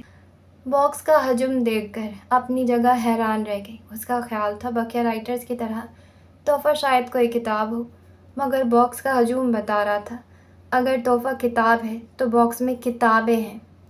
اسے میرے کمرے میں لے جاؤ۔ ملازموں نے کچھ ہی دیر میں باکس اس کے کمرے میں پہنچا دیا۔ اس نے ہاتھ بڑھا کر کمرے کی تمام بتیاں روشن کر دی۔ کمرے کے وسط میں گلابی قالین کے گول ٹکڑے پر باکس رکھ دیا گیا۔ اس نے اپنا موبائل ریکارڈنگ پوزیشن میں ایڈجسٹ کر دیا تاکہ بعد میں وہ ان باکسنگ ویڈیو انسٹا پر پوسٹ کر سکے۔ اس نے سفید ٹیپس کھینچ کر اتار دی اور خاکی باکس کو کناروں سے کاٹ دیا۔ گتے کٹتے ہی نیچے گر گئے اور اس کا تحفہ عیاں ہو گیا۔ وہ اپنی جگہ دنگ رہ گئی۔ کیا کوئی لکھاری اپنے کاری کو ایسا نایاب اور قیمتی تحفہ بھی دے سکتا ہے؟ اسے اپنی آنکھوں پر یقین نہیں آیا تھا۔ اس کا تحفہ ایک 3 منزلہ منییچر ڈال ہاؤس تھا، جس کے اطراف میں لان کا سبز کتا تھا۔ درخت تھے اور فوارے بھی، لمبی گھاس تھی اور خالی گملے بھی۔ گھر کی دیواریں سرمئی تھیں اور چھتیں مخروط تھیں اور سرخ۔ لمبی کھڑکیاں خمدار تھیں۔ بالکنیاں مکان کے کونوں پر بیلیں چڑھی ہوئی تھیں۔ بیرونی دروازے کے اطراف میں سفید گملے تھے۔ کھڑکی کا ایک شیشہ ٹوٹا ہوا تھا۔ دروازہ ہلکا سا کھلا ہوا تھا۔ دروازے کے ماتھے پر دومیا لکھا ہوا تھا۔ دومیا تاشا جے کا بیسٹ سیلر ناول تھا اور ایسے ہی ایک گھر کا نقشہ وہ اپنے ناول میں دکھا چکی تھی۔ وہ گھر جادوئی تھا۔ اس میں کئی راز پنہاں تھے، حکایتوں کے جالے تھے اور اسرار کی باتیں چھپی تھیں۔ تاشا جے کا دومیا مجسم حقیقت بنا اس کے سامنے پڑا تھا۔ ڈال ہاؤس کو اس طرح سے بنایا گیا تھا کہ وسط میں بک ہٹا کر اسے کھولا جا سکتا تھا۔ اس نے ہک کے ساتھ اٹکا ہوا خاکی کارڈ نکال دیا۔ اس پر تاشا جے کی خوبصورت سائن موجود تھے۔ نیچے عبارت لکھی تھی، سارا بہرام کے نام، اور نیچے اپنے ملازموں کے ہمراہ بہرام گردیزی گھر میں داخل ہوئے تھے۔ کرن ان کے انتظار میں دروازے پر موجود تھی، اپنی ساڑی کا پلو سنبھالتے۔ اس نے بہرام گردیزی کا ہاتھ تھام لیا۔ آج وہ بہت خوش تھے۔ نئی ڈیل سائن ہوئی تھی، کاروبار کو مزید وسعت مل رہی تھی۔ کرن بھی مسکرا دی۔ سارا کہاں ہے؟ اوپر اپنے کمرے میں ہے، اس کا پارسل آ گیا ہے۔ یہ تو بہت اچھی خبر ہے۔ 2 دن سے پریشان رہی تھی۔ میں تو اس کے اس جنونی پن سے بہت تنگ ہوں۔ किरण ने इंतहाई संजीदगी से शिकवा किया। बच्ची है, छोटी है अभी, यही तो उम्र होती है ऐसी हरकतों की। बच्ची? अभी भी आप उसे बच्ची समझ रहे हैं? 18 साल की है वो, और किताबों के लिए, किरदारों के लिए उसकी दीवानगी हद से ज़्यादा है। क्या कोई किसी फर्जी किरदार के लिए घंटों बैठकर रोता है? ये किताब में कोई मर गया है तो उसके गम में खाना छोड़ता है। बहरामगढ़ डेज़ी लाजवाब होकर मुस्कुरा दिए। हसास है हमारी बेटी, ये बात समझनी चाहिए तुम्हें। उसकी हसासियत उन लोगों के लिए है जिनका वजूद है ही नहीं। भाई, हम भी अपनी जवानी में डाइजेस्ट रिसाले कहानियाँ पढ़ा करते थे। हमें भी कहानियों के किरदार फर्जी नहीं हकीकी लगते थे। हमें भी उनसे मोहब्बत होती थी। वो भी एक दौर था, गुजर गया। ये भी एक दौर है, गुजर जाएगा। किरण गहरी सांस भर कर रह गई। आप रिफ्रेश होकर आएँ, मैं आपके लिए खाना लगाती हूँ। अपनी टाई की नॉट ढीली करते बहरामगढ़ डेज़ी सीढ़ियाँ चढ़ते ऊपर आ गए थे। सारा का बेडरूम का दरवाज़ा खुला था। अपने कमरे में जाने के बजाय उन्होंने दरवाजे के पास रुककर दस्तक दी। सारा? यस डैड, आ जाएं। दरवाज़ा खोलकर बहरामगढ़ डेज़ी मुस्कुराते हुए अंदर दाखिल हुए। मुझे मेरा गिफ्ट मिला है डैड, देखें कितना प्यारा तोहफा है।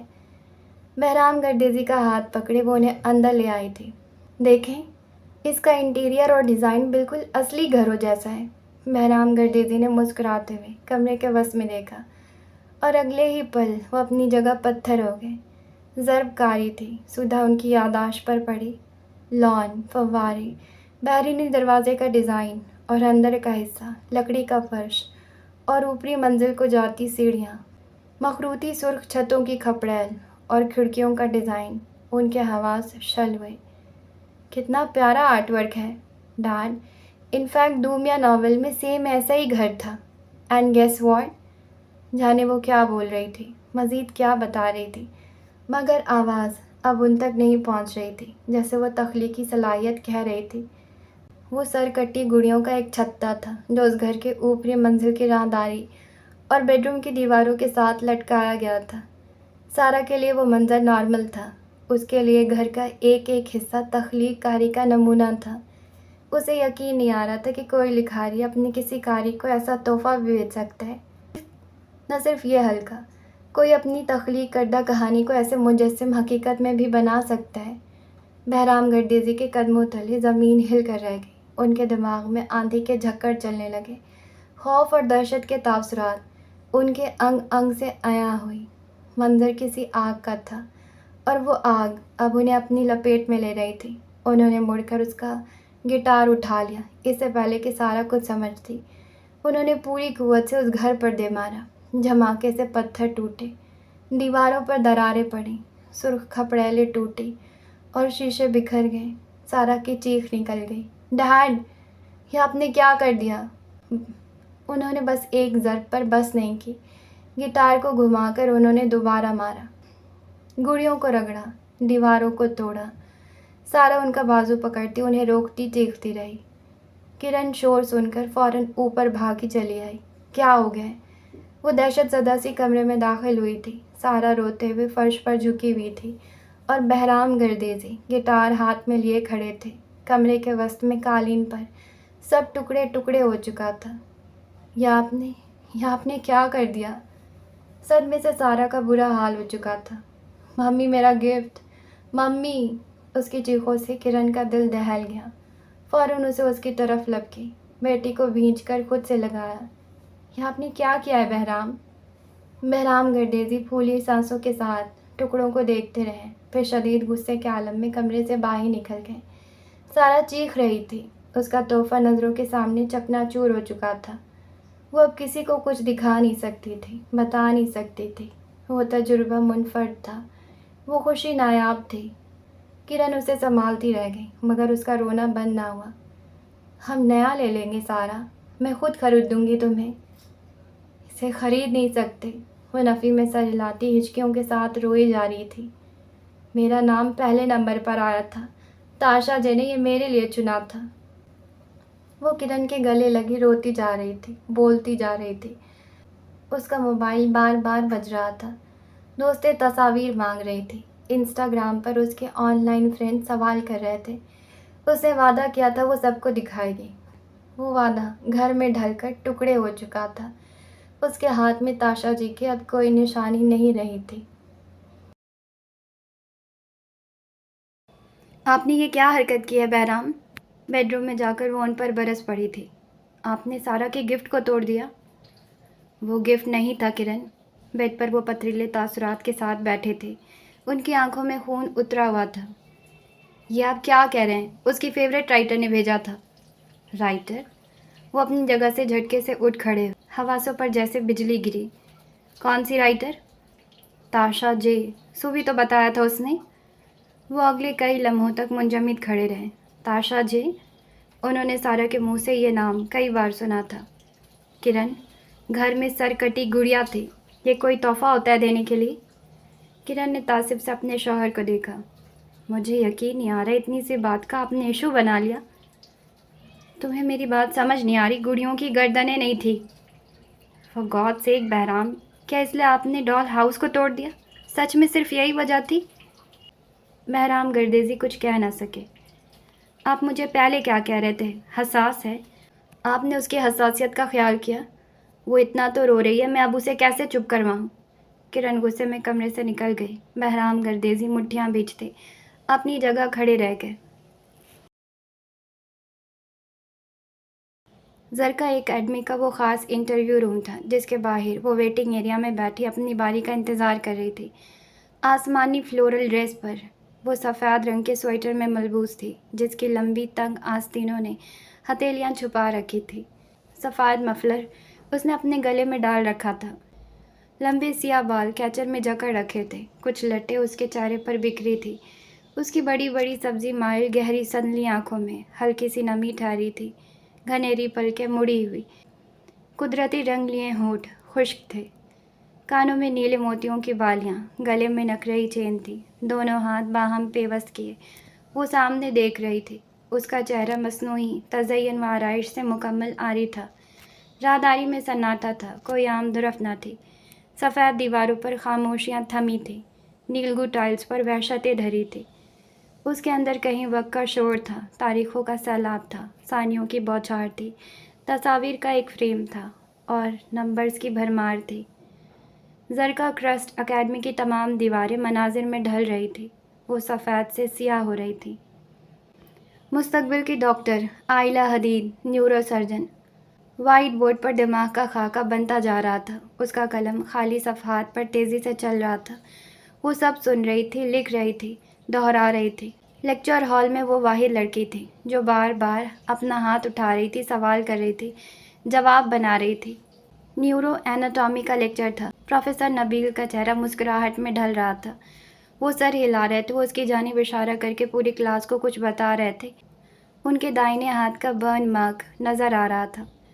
राहदारी की दीवार पर इंसानी दिमाग एक नक्शा बन गया। उस नक्शे की शरियानें रोशन अंगारा हो गई। खून की गर्दिश दिमागी रगों में जमने लगी और उसका वाइट कोट एकदम से सुर्ख होने लगा। वो सुर्खी नीलाहट में ढलकर उसके वजूद पर छा गई। आइला हदीद, सेक्रेटरी की आवाज़ पर उसने चौंक कर आंखें खोली। वो सारा शोर, वो गुबार एक ही पल में थम गया। प्लीज़ आइए। हिम्मत मुजतमा करती वो अपनी जगह से उठ खड़ी हुई। दरवाज़ा खोलकर उसे रास्ता दिया गया। खुश्क लबों को तर करते वो मजबूती और वक़ार के साथ अंदर दाखिल हुई। सियाह पैंट कोट में मर्द सामने कुर्सी पर बैठा था। उसके अकब में शीशे की दीवार थी जिससे इस्लामाबाद की रोशनियां नज़र आ रही थी। चंद एक इंडोर प्लांट्स के सिवा वहाँ और कुछ नहीं रखा था। बैठिए। अरबाज ने बगौर उसका जायज़ा लेते हाथ से इशारा किया। वो उसके सामने कुर्सी पर विराजमान हो गई। उसकी फ़ाइल खोले। अब वो इंतहाई संजीदगी से निगाह दौड़ा रहा था। आइला की निगाहें उसके चेहरे पर जमी थी। सियाह तारीक आंखों में कई राज पनाह थे।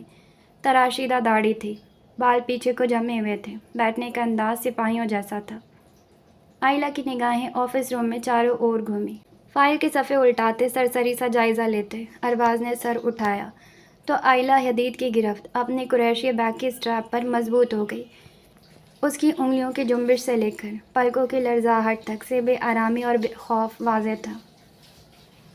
ज़रका क्रस्ट एकेडमी के एलिवेशन रिकॉर्ड्स के मुताबिक उसने एक लम्हे का तवक्कुफ़ लिया। آپ نے سائیکولوجیکل انٹرنس ٹیسٹ میں ہائی اسکور لیا ہے. کمر سیدھی رکھے، سر اٹھائے وہ چپ رہی. سلاپ ڈپر پوزیشن ٹریننگ میں آپ سیرب رہی ہیں. پریشر مینجمنٹ میں آپ کا کردار ایکسیپشنل رہا ہے اور ہاؤس ہولڈ مینجمنٹ سیمولیشن میں بھی آپ نے ٹاپ کیا ہے. اپنے اعصاب کو مضبوطی سے جوڑتے آئلہ نے سانس بھری. اس کا دل شدت سے دھڑک رہا تھا. کمرے میں ان دونوں کے سوا اور کوئی نہیں تھا، مگر وہ جانتی تھی وہاں سب تھے. ریشم، مسز ظہیر اور زرکا کرسٹ کی اونر. ایک ذرا سی غلطی، ایک ذرا سی کوتاہی ان کا پورا پلان چوپٹ کر سکتی تھی، تو اس کی طرز زندگی کو بھی خطرے میں ڈال سکتی تھی. فارمل ڈائننگ، گیسٹ ہینڈلنگ اور کرائسس مینجمنٹ میں بھی آپ کی کارکردگی کمال رہی ہے. ارباز سنجیدگی سے کہہ رہا تھا. اس کی زیرک نگاہ آئلہ حدید کے چہرے پر جمی ہوئی تھی. آپ نے 3 منٹ کے اندر 12 لوگوں کی فارمل ڈنر ارینجمنٹ ریکریٹ کی، اور وہ بھی بغیر کسی ریٹن انسٹرکشن کے. آفس روم کی خاموشی میں آئلہ کو اپنی دھڑکن چاروں طرف سے گونجتی محسوس ہوئی. کلیزی اسسمنٹ کے دوران آپ نے پریشر انوائرمنٹ میں بھی کوئی غلطی نہیں کی. وہ رکا. آپ کے پاس اسکل ہے، ڈسپلن ہے، ٹیلنٹ ہے. اس کے باوجود آپ ویٹنگ لسٹ پر ہیں. خفیہ کیمرے کے اس پار اسکرین پر یہ مناظر دیکھتی مسز ظہیر میز پر کوہنیاں ٹکاتے سیدھی ہو بیٹھی. ان کی نگاہیں آئلہ کے چہرے پر جمی ہوئی تھی. تاثرات سنجیدہ ہو چکے تھے. کیا میں جان سکتا ہوں آپ کو ابھی تک کسی نے ہائر کیوں نہیں کیا؟ ارباز کا وہ سوال فقط سوال نہ رہا. مسز ظہیر کے اندر وبال اٹھنے لگے. آئلہ چپ کیوں ہے؟ بول کیوں نہیں رہی؟ میم، ریشم نے کچھ کہنا چاہا. کیا تم نے اس سے نہیں کہا تھا؟ ارباز کے سامنے پورے کانفیڈنس کے ساتھ بیٹھے پیپر ویٹ کو میز پر پٹکتے وہ انتہائی غصے کے عالم میں اپنی جگہ سے اٹھ کھڑی ہوئی. میرا پلان ناکام ہوا تو برباد کر دوں گی میں اسے. اس سے سن کی رگیں ابھر آئیں. آفس روم میں آئلہ نے ایک پل کے لیے آنکھیں موندی. ایک قتل کرو اور پھر ہمیشہ کے لیے مسیحا بن جاؤ. اسٹیتھوسکوپ کے تار اس کے گردن کے گرد لپٹ گئے. اسے سانس لینے میں دقت ہوئی. مس آئلہ. وہ ایک بار پھر لیکچر ہال میں پہنچ گئی تھی. پروفیسر نبیل کا قلم وائٹ بورڈ پر تیزی سے چل رہا تھا. ہال کی تمام کرسیاں خالی تھیں. بتیاں بند تھیں. تاریک چھت کی بلندیوں سے سیاہ رسیوں میں لپٹا ایک وجود نیچے آنے لگا. مس آئلہ، میں آپ سے کچھ پوچھ رہا ہوں. کلاس ٹیبل پر سنہرے قلم کو آہستہ سے مارا گیا. اس نے نگاہ جھکائی، پھر سر اٹھایا. سر، یہ میرا چھٹا انٹرویو ہے. لہجے کا ٹھہراؤ اور آواز کے وقار نے مسز ظہیر کو ایک دم سے رکنے پر مجبور کر دیا. چہرے پر وحشت اور غصے کے ملے جلے تاثرات لیے وہ لیپ ٹاپ پر جھکی. جس مینیجر کو وہ انٹرویو کے لیے بھیجتے ہیں وہ مجھے ہائر کر لیتے، لیکن ریجیکشن تب آتی ہے جب میں ٹرائل کے لیے گھر جاتی ہوں. 3 بار ایلیٹ کلاس کی خواتین مالکان نے مجھے دیکھتے ہی اس لیے ریجیکٹ کر دیا کہ میں ایک نوجوان لڑکی ہوں اور انہیں اپنے گھر کے لیے مجھ سے بڑی عمر کی تجربہ کار خاتون درکار ہے. اور 2 بار میں نے ٹرائل کے دوران خود انکار کر دیا کیونکہ گھر کا ماحول میری شرائط کے مطابق نہیں تھا. ارباز خان کی نگاہوں میں دلچسپی کا عنصر آ کر ٹھہر گیا.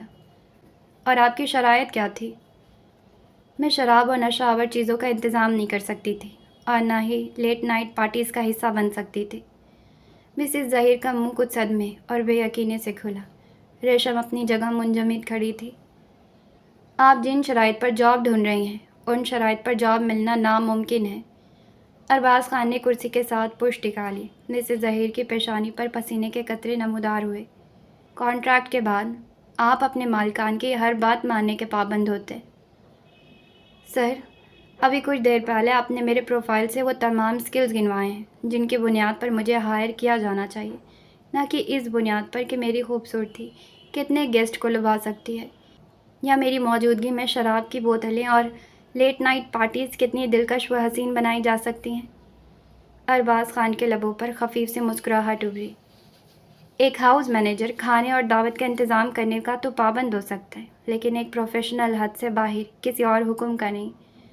آنکھوں میں دلچسپی لیے وہ کچھ دیر تک اسے دیکھتا رہا، پھر سیدھا ہو بیٹھا. کیا آپ جانتی ہیں آپ کی اس طرح کی گفتگو سے بھی آپ کو ریجیکٹ کر سکتا ہوں؟ بالکل کر سکتے ہیں. اگر کسرے جلال کو بھی ایک اسکلڈ ہاؤس مینیجر کے بجائے صرف نوجوان لڑکی درکار ہے تو آپ اس انٹرویو کو یہیں ختم کر دیں.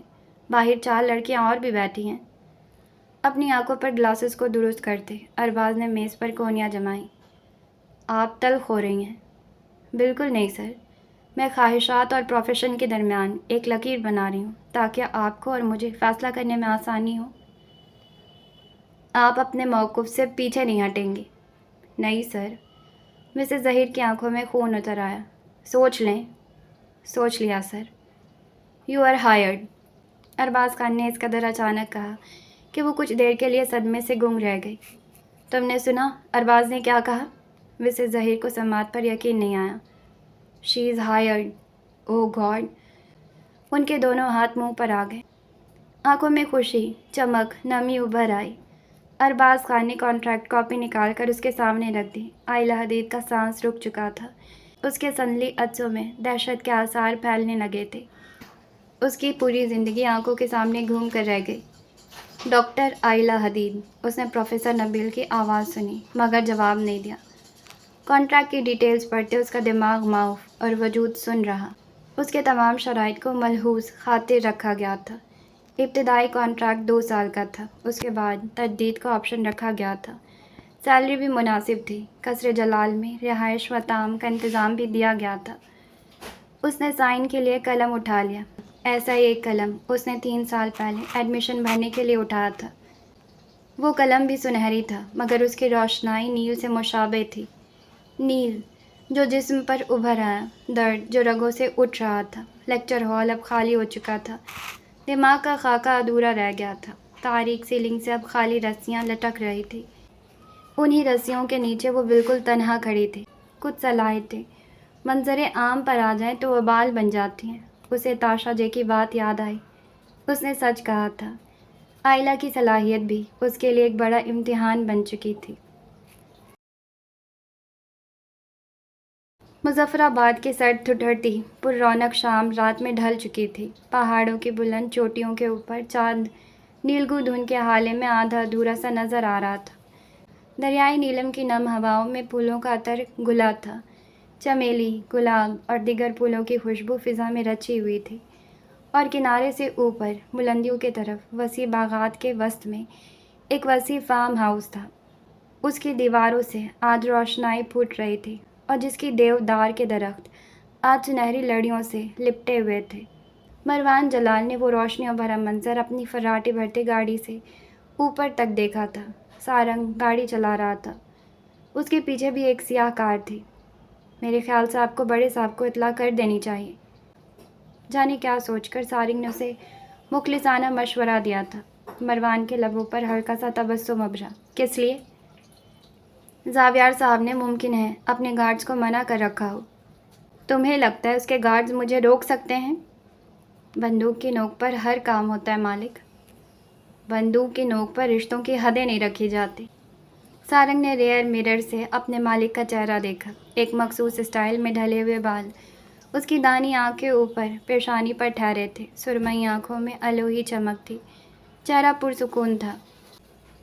میرا نہیں خیال جلال صاحب آپ کو اس معاملے میں سپورٹ کریں گے۔ ابھی بھی وقت ہے۔ آپ فیصلے پر نظر ثانی کر سکتے ہیں۔ نظر ثانی کا مشورہ اب تم مجھے دو گے؟ سارنگ معذرت کرتا خاموش ہو گیا۔ گاڑی کچھ ہی دیر میں فارم ہاؤس کے بیرونی گیٹ کے سامنے رک گئی۔ سارنگ چوکنا ہو گیا۔ ایک ہاتھ اسٹیئرنگ وہیل پر رکھا تو دوسرا ہاتھ اس نے اپنے ریوالور والی جیب پر رکھ دیا۔ گارڈ نے جھک کر پہلے اسے اور پھر اگبی نشست پر براجمان مروان کو دیکھا۔ توقع کے برعکس سلیوٹ مار انداز میں وہ ایک دم سے سیدھا ہوا اور اپنے ساتھی کو دروازہ کھولنے کا اشارہ دے دیا۔ تمہاری ریوالور میں آج کتنی بلیٹس ہیں؟ سارنگ کی دھڑکن تیز ہو گئی۔ آپ کو کتنی چاہیے؟ 10-20 تو ہوں۔ کیا آسمان کی طرف داغے تو چیخیں سنائی دیں؟ اب یہ آپ کا کون سا پلان ہے مالک؟ سارنگ گھبرا گیا۔ گاڑی احاطے میں داخل ہو چکی تھی۔ اسے پلان کلثوم کہتے ہیں۔ آج میری خواہش ہے میں ولید کے نکاح پر انہیں بہت بڑا سرپرائز دوں۔ آپ کے سرپرائز کے چکر میں جلال صاحب میری گردن اڑا دیں گے۔ اس نے گاڑی مہارت سے پار کر دی۔ ڈونٹ یو وری، تم آج صرف پکچر دیکھو۔ اپنے کوٹ کے کالر درست کرتے مروان نے کلائی موڑ کر وقت دیکھا، پھر اپنے کوٹ کے بٹن بند کرتا گاڑی سے اتر گیا۔ اس کے اطراف میں کئی گارڈ مسلح کھڑے تھے۔ سیکیورٹی کا سخت انتظام تھا۔ آمد و رفت اور رش بھی تھا۔ مہمانوں کی تعداد بھی زیادہ تھی۔ اس نے قدم بڑھائے تو سارنگ سنبھل کر مؤدب سا اس کے پیچھے چلنے لگا۔ فارم ہاؤس کے داخلی راستہ پتھریلا تھا، جس کے اطراف میں سفید اور سنہری کمکموں کی قطاریں بچھی تھی۔ شیشے کی جلتی ہوئی لالٹین جگہ جگہ لٹکائی گئی تھی۔ سفید چمیلی اور پھولوں سے بنے محراب ہر کونے میں سجائے گئے تھے۔ انہی محرابوں اور لالٹین کے قریب سے گزرتے اس نے سر اٹھایا تھا۔ کھلے لان میں براجمان کئی لوگوں کی نگاہیں بے اختیار اس کی جانب اٹھ گئیں۔ مروان نے قدم بڑھا دیے۔ اس کے قدموں تلے لمبا سرخ قالین آ چکا تھا، جس کے دونوں جانب مہمانوں کے بیٹھنے کا انتظام کیا گیا تھا۔ کرسیاں اور گول میزیں لگائی گئی تھیں۔ مہمان کشمیری شالیں اوڑھے گرم چائے کے کپ ہاتھوں میں لیے کھڑے تھے۔ کچھ کرسیوں پر براجمان مہوے گفتگو تھے۔ خواتین زرق برق ملبوسات میں گھوم رہی تھیں۔ خوب رونق چہل پہل ہر جانب دکھائی دے رہی تھی۔ لان کے عین وسط میں نکاح ایونٹ کے مناسبت سے خوبصورت اسٹیج بنایا گیا تھا۔ فرش سفید مخملی سا، جس پر کشمیری قالین بچھے تھے۔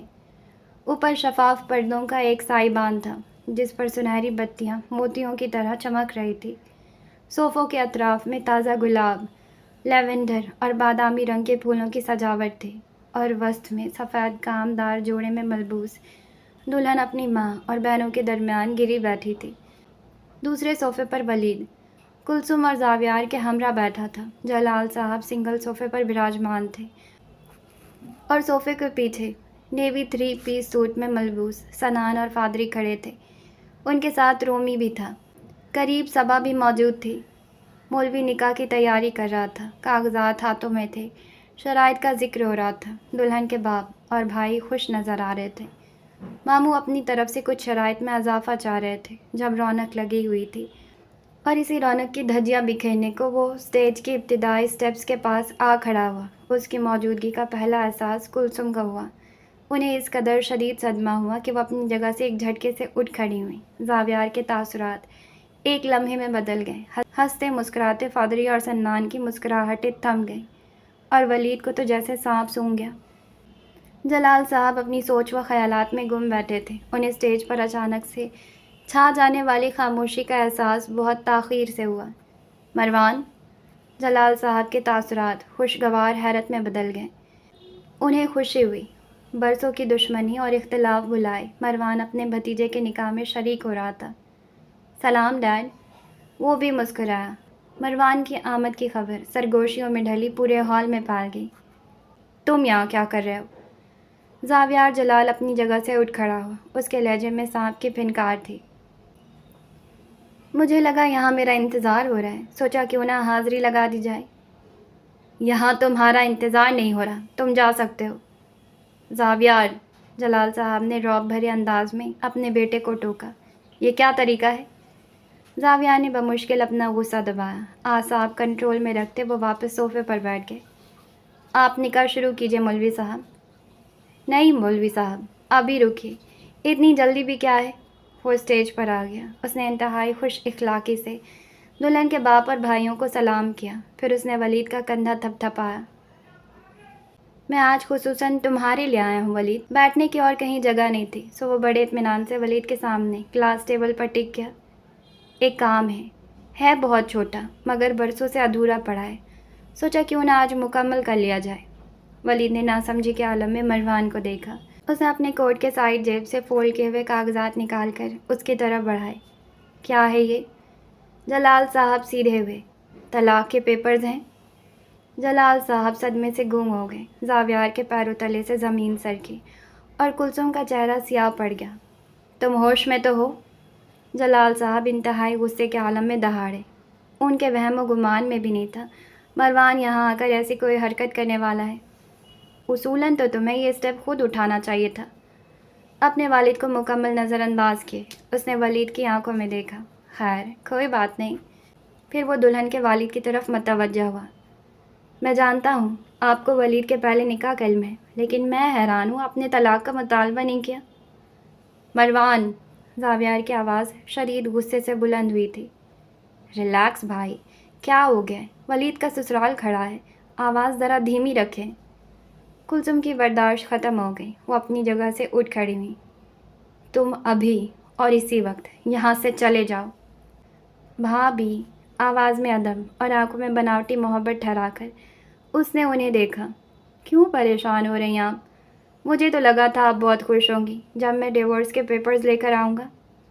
दुल्हन ने घबराहट से पलकें उठाई। इस सारी सिचुएशन से वो खासी मुस्तरब हुई थी। ये इन बातों का वक्त नहीं है। कुलसुम की आवाज़ सर्द हुई। बिल्कुल मुनासिब वक्त यही है। वो एक बार फिर वलीद की तरफ मतवज्जा हुआ। इन पर साइन कर दो। वलीद ने मदद तलब नज़रों से अपने वालिदैन को देखा। तुम अभी यहाँ से जाओ, बाद में बात करेंगे। जाविया ने मसलहत अंदेशी अपनाते हुए मामले को सुलझाने की कोशिश की। मुझसे जो बात है अभी कर लें, वरना मैं वलीद का निकाह नहीं होने दूंगा। हतमी लहजे में जावियार की आंखों में आंखें गाड़ कर उसने कह दिया। कुलसुम के हवासों पर बिजली गिरी। ये क्या बकवास कर रहे हो? हक की बात बकवास लग रही है? Oh great. सन्ना ने बेख्तियार गहरी सांस भरी। उसके बराबर में खड़े फादी की आंखों में इंतहा की दिलचस्पी थी। ड्रामा मुनफरद था। ये कौन है? रोमी ने फादी से पूछा। चाचू हैं हमारे। रोमी के लब गोल हुए। सबा के तासरात में नागवारी आ चुकी थी। साइन करो वलीद। लड़की के बगैर इजाज़त के तुम खुला पेपर साइन नहीं करवा सकते। कुलसुम ने फ़ौरन से उसके बाद कता की। किसने कहा खुला के पेपर्स हैं? उसका सवाल धारी तलवार बन गया। तलाक के पेपर्स हैं। वलीद की तरफ से तैयार करवाए हैं मैंने। वो अपनी मर्ज़ी से इन पर साइन करेगा। वलीद ऐसा कुछ नहीं करेगा। वो दहाड़ी। आप इस निकाह को ख़त्म नहीं करना चाहती, जिसकी सबसे ज़्यादा मुखालिफत आपने की थी। कुलसुम कुछ बोल न सकी। मरवान, यह तमाशा बंद करो। जलाल साहब का बीपी हाई हो रहा था। तमाशा? डैड, आपको यह तमाशा लग रहा है? उसका लहजा चुपता हुआ था। तमाशा तो तब शुरू होगा जब मैं ये निकाह नहीं होने दूंगा। वान! जलाल साहब अपनी जगह से उठ खड़े हुए। मैं तुम्हें हुक्म देता हूँ, यहाँ से चले जाओ। वो चंद लम्हों तक जलाल साहब को देखता रहा। ठीक है, चला जाता हूँ, मगर उससे पहले वो हॉल की तरफ घूम गया। लेडीज़ एंड जेंटलमैन, खुश आमदीद सबको। मुस्कुराते हुए हाथ हिलाया। आप लोग गालिबन इस वक्त काफ़ी इंजॉय कर रहे होंगे। क्वीन ऑफ गॉसिप, मेरी बहुत ही प्यारी भाभी की मौजूदगी में आज आपको एक दिलचस्प कहानी सुना रहा हूँ। मरवान! जलाल साहब की आवाज़ सन्नाटे में गूंज कर रह गई। मेरे बड़े भाई जहांगीर का जिक्र यहाँ बहुत ज़रूरी है, क्योंकि सस्पेंस की इंतहा करते हुए उसने लम्हे का तवक्कुफ़ लिया। वो तवक्कुफ़ कुलसुम के लिए था। उसने गर्दन मोड़कर उनका चेहरा देखा, जो सियाह पड़ चुका था। आप सुनेंगी ये कहानी? काफ़ी दिलचस्प है वैसे। मज़ीद एक लम्हे का ज़िया किए बिना कुलसुम ने मरवान के हाथ से कागजात झपट कर वलीद के आगे रख दिए। इस पर साइन करो वलीद। जावियान ने साकित निगाहों से कुलसुम को देखा। जलाल साहब भी अपनी जगह पत्थर हो गए। पर मम्मी, साइन करो, ख़त्म कर दो ये रिश्ता। लड़की का ख़ानदान अजीब कश्मकश में मुब्तला सब देख रहा था। आधी कहानी उन्हें मालूम थी, आधे सच से वो आगाह थे। ख़ानदानी इख्तलाफ व दुश्मनी अपनी जगह, मगर जो मरवान अब निकाह के ऐन मौके पर कर रहा था, उस पर सबको एतराज़ हुआ था। वलीद ने चुपचाप तलाक पेपर साइन कर दिए। मरवान ने कागजात उठाकर देखे, मुतमईन होकर अपनी जेब में डाल लिए। फिर वो मेज़ पर झुका, गुलाब जामुन उठा लिया, एक लिफाफा दुल्हन के हाथों पर रखा। मामाज़ बॉय है हमारा वलीद। माँ ने कहा तलाक दे दो, दे रहा है। माँ ने कहा निकाह कर लो, कर रहा है। ख्याल रखिएगा इसका भी और इसकी माँ का भी। उसने आँख का कोना दबाया, फिर मुस्कुराहट दिखाई, गाल के गढ़े नुमाया उसकी आंखों का शातराना तासुर दुल्हन को शशोपंज में मुब्तला कर गया। मरवान उठकर स्टेज से उतर गया। यकायक खुली फिज़ा और पुरतैश माहौल में दुल्हन का दम घुटने लगा। उसकी ज्वेलरी एकदम से भारी हो गई। सफ़ेद गाउन तकील हो गया। उसके कंधे जाने किस बोझ तले झुकने लगे और बनावटी पलकें वज़नी हो गई। Excuse me. फ्रॉक के घेरे को दोनों हाथों से संभालती वो फ़ौरन से उठकर पीछे चली गई। माँ और बहनें तेज़ी से उसके पीछे भागी। मरवान की निगाहें यहाँ वहाँ हॉल में भटकी थी। मजमे के अकब में खड़े सारंग ने मेहराब के करीब वाली आखिरी मेज़ की तरफ इशारा किया था। क्या औरा है इस बंदे का? किस बंदे का? यही मरवान जलाल। मरवान के ज़िक्र पर ही सियाह फ्रॉक वाली लड़की का मूड गारत हो गया। वो उसके ख़िलाफ़ हर रोज़ पोस्ट करती, नित नए हैशटैग लगाती थी, वीडियोज़ लगाती थी। तुम्हारा नफसियाती दिल तो नॉवेल्स में भी हमेशा विलन्स पर ही आता है। मजाल है जो तुम्हें कभी कोई ढंग का इंसान पसंद आ जाए। पसंद आने के लिए हीरो या विलन के क्राइटेरिया में फ़िट होना ज़रूरी तो नहीं होता। हो सकता है मुझे विलन इसलिए पसंद आता हो कि वो अपने दुश्मनों को नहीं छोड़ता, और हीरो इसलिए नापसंद हो कि वो छोड़ देता है। माइंडसेट की बात है गर्ल, ग्रो अप। और मरवान जलाल को अगर तुम खूबसूरती की वजह से प्लस पॉइंट दे रही हो तो तुम्हें सच में नफसियाती मॉलेज की ज़रूरत है। सियाह फ्रॉक वाली लड़की का पारा ही चढ़ गया था।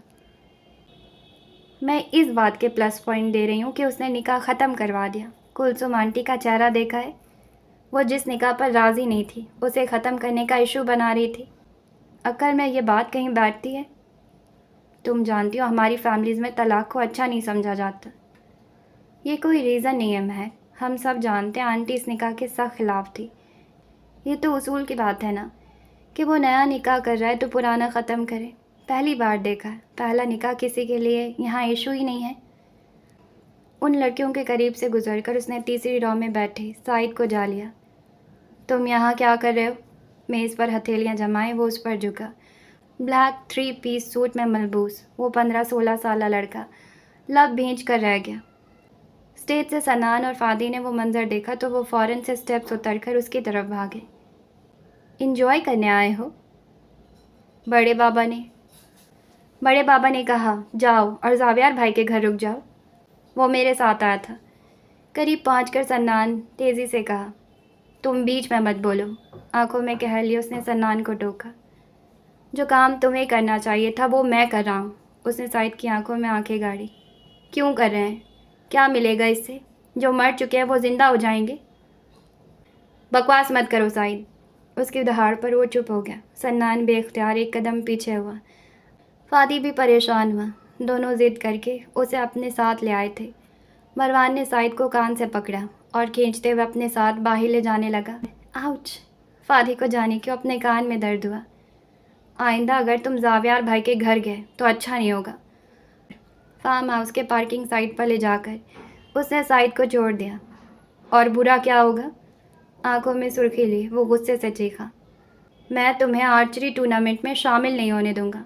मरवान जानता था उसकी दुखती रग पे कब हाथ रखना है। साइद अपनी जगह शल हुआ। धमकी दे रहे हैं? नहीं, धमकी नहीं है ये। आई विल मेक श्योर कि तुम इंटरनेशनल लेवल पर क्या अपने मुल्क में भी ना खेल सको। साइद का चेहरा सुर्ख पड़ गया। बाबा के होते हुए ना आप मेरे सरपरस्त बन सकते हैं ना मुझे कंट्रोल कर सकते। ना मुझे तुम्हारा सरपरस्त बनने का शौक़ है ना ही कंट्रोल करने का। आखिरी बार कह रहा हूँ, जावियार भाई और उनकी फैमिली से दूर रहो और आपके करीब रहूँ। हादसे के ज़िम्मेदार क्या आप नहीं हो सकते? मरवान ने मुट्ठियाँ भींचकर अपने गुस्से पर काबू पा लिया। आपके लिए ज़िंदगी लेना तो आसान है ना? तुम्हारे दिमाग में ये खन्नास किसने भरा है? उसने जबड़े भींच कर पूछा। ये खन्नास नहीं, फैक्ट है। साइद को भी इल्म था कि इस बात से मरवान को ट्रिगर करना है। नज़र आ रहा है सनान और फादरी की सोबत बोल रही है। ये मेरी सोच, मेरा मौक़िफ़ है। साइद गुर्राया। अच्छा, यानी अब तुम बड़े हो गए हो, खुद सोचने लगे हो? साइद चुप रहा। बाकी आइंदा माँ इंशाअल्लाह। बात करें आज के हमारे नावल की तो हमारी कहानी इतनी मिस्ट्री वाली है कि अभी तक सारे सीन्स या सारे वाक़े या सारे किरदार साफ साफ समझ नहीं आए। कौन किससे रिलेटेड है, क्या पास्ट है, क्या फ्यूचर है, और बहुत कुछ सुपर नेचुरल है। जिसमें सबसे बड़ा इंकशाफ आज ये हुआ है कि इब्तिहाल वो कुछ फील कर सकती है, पास्ट या प्रेजेंट या फ्यूचर कुछ तो वो देख सकती है, कुछ तो सुपर नेचुरल उसके साथ भी है, और कहानी थोड़ी बहुत डरावनी भी है। देखते हैं फिर क्या समझ आता है। हम मिलते हैं नेक्स्ट मंथ इसके नेक्स्ट एपिसोड के साथ। जाने से पहले चैनल को सब्सक्राइब करें, लाइक करें, शेयर करें, कमेंट्स करें। मुझे दुआ में याद रखें। Okay, tata, bye.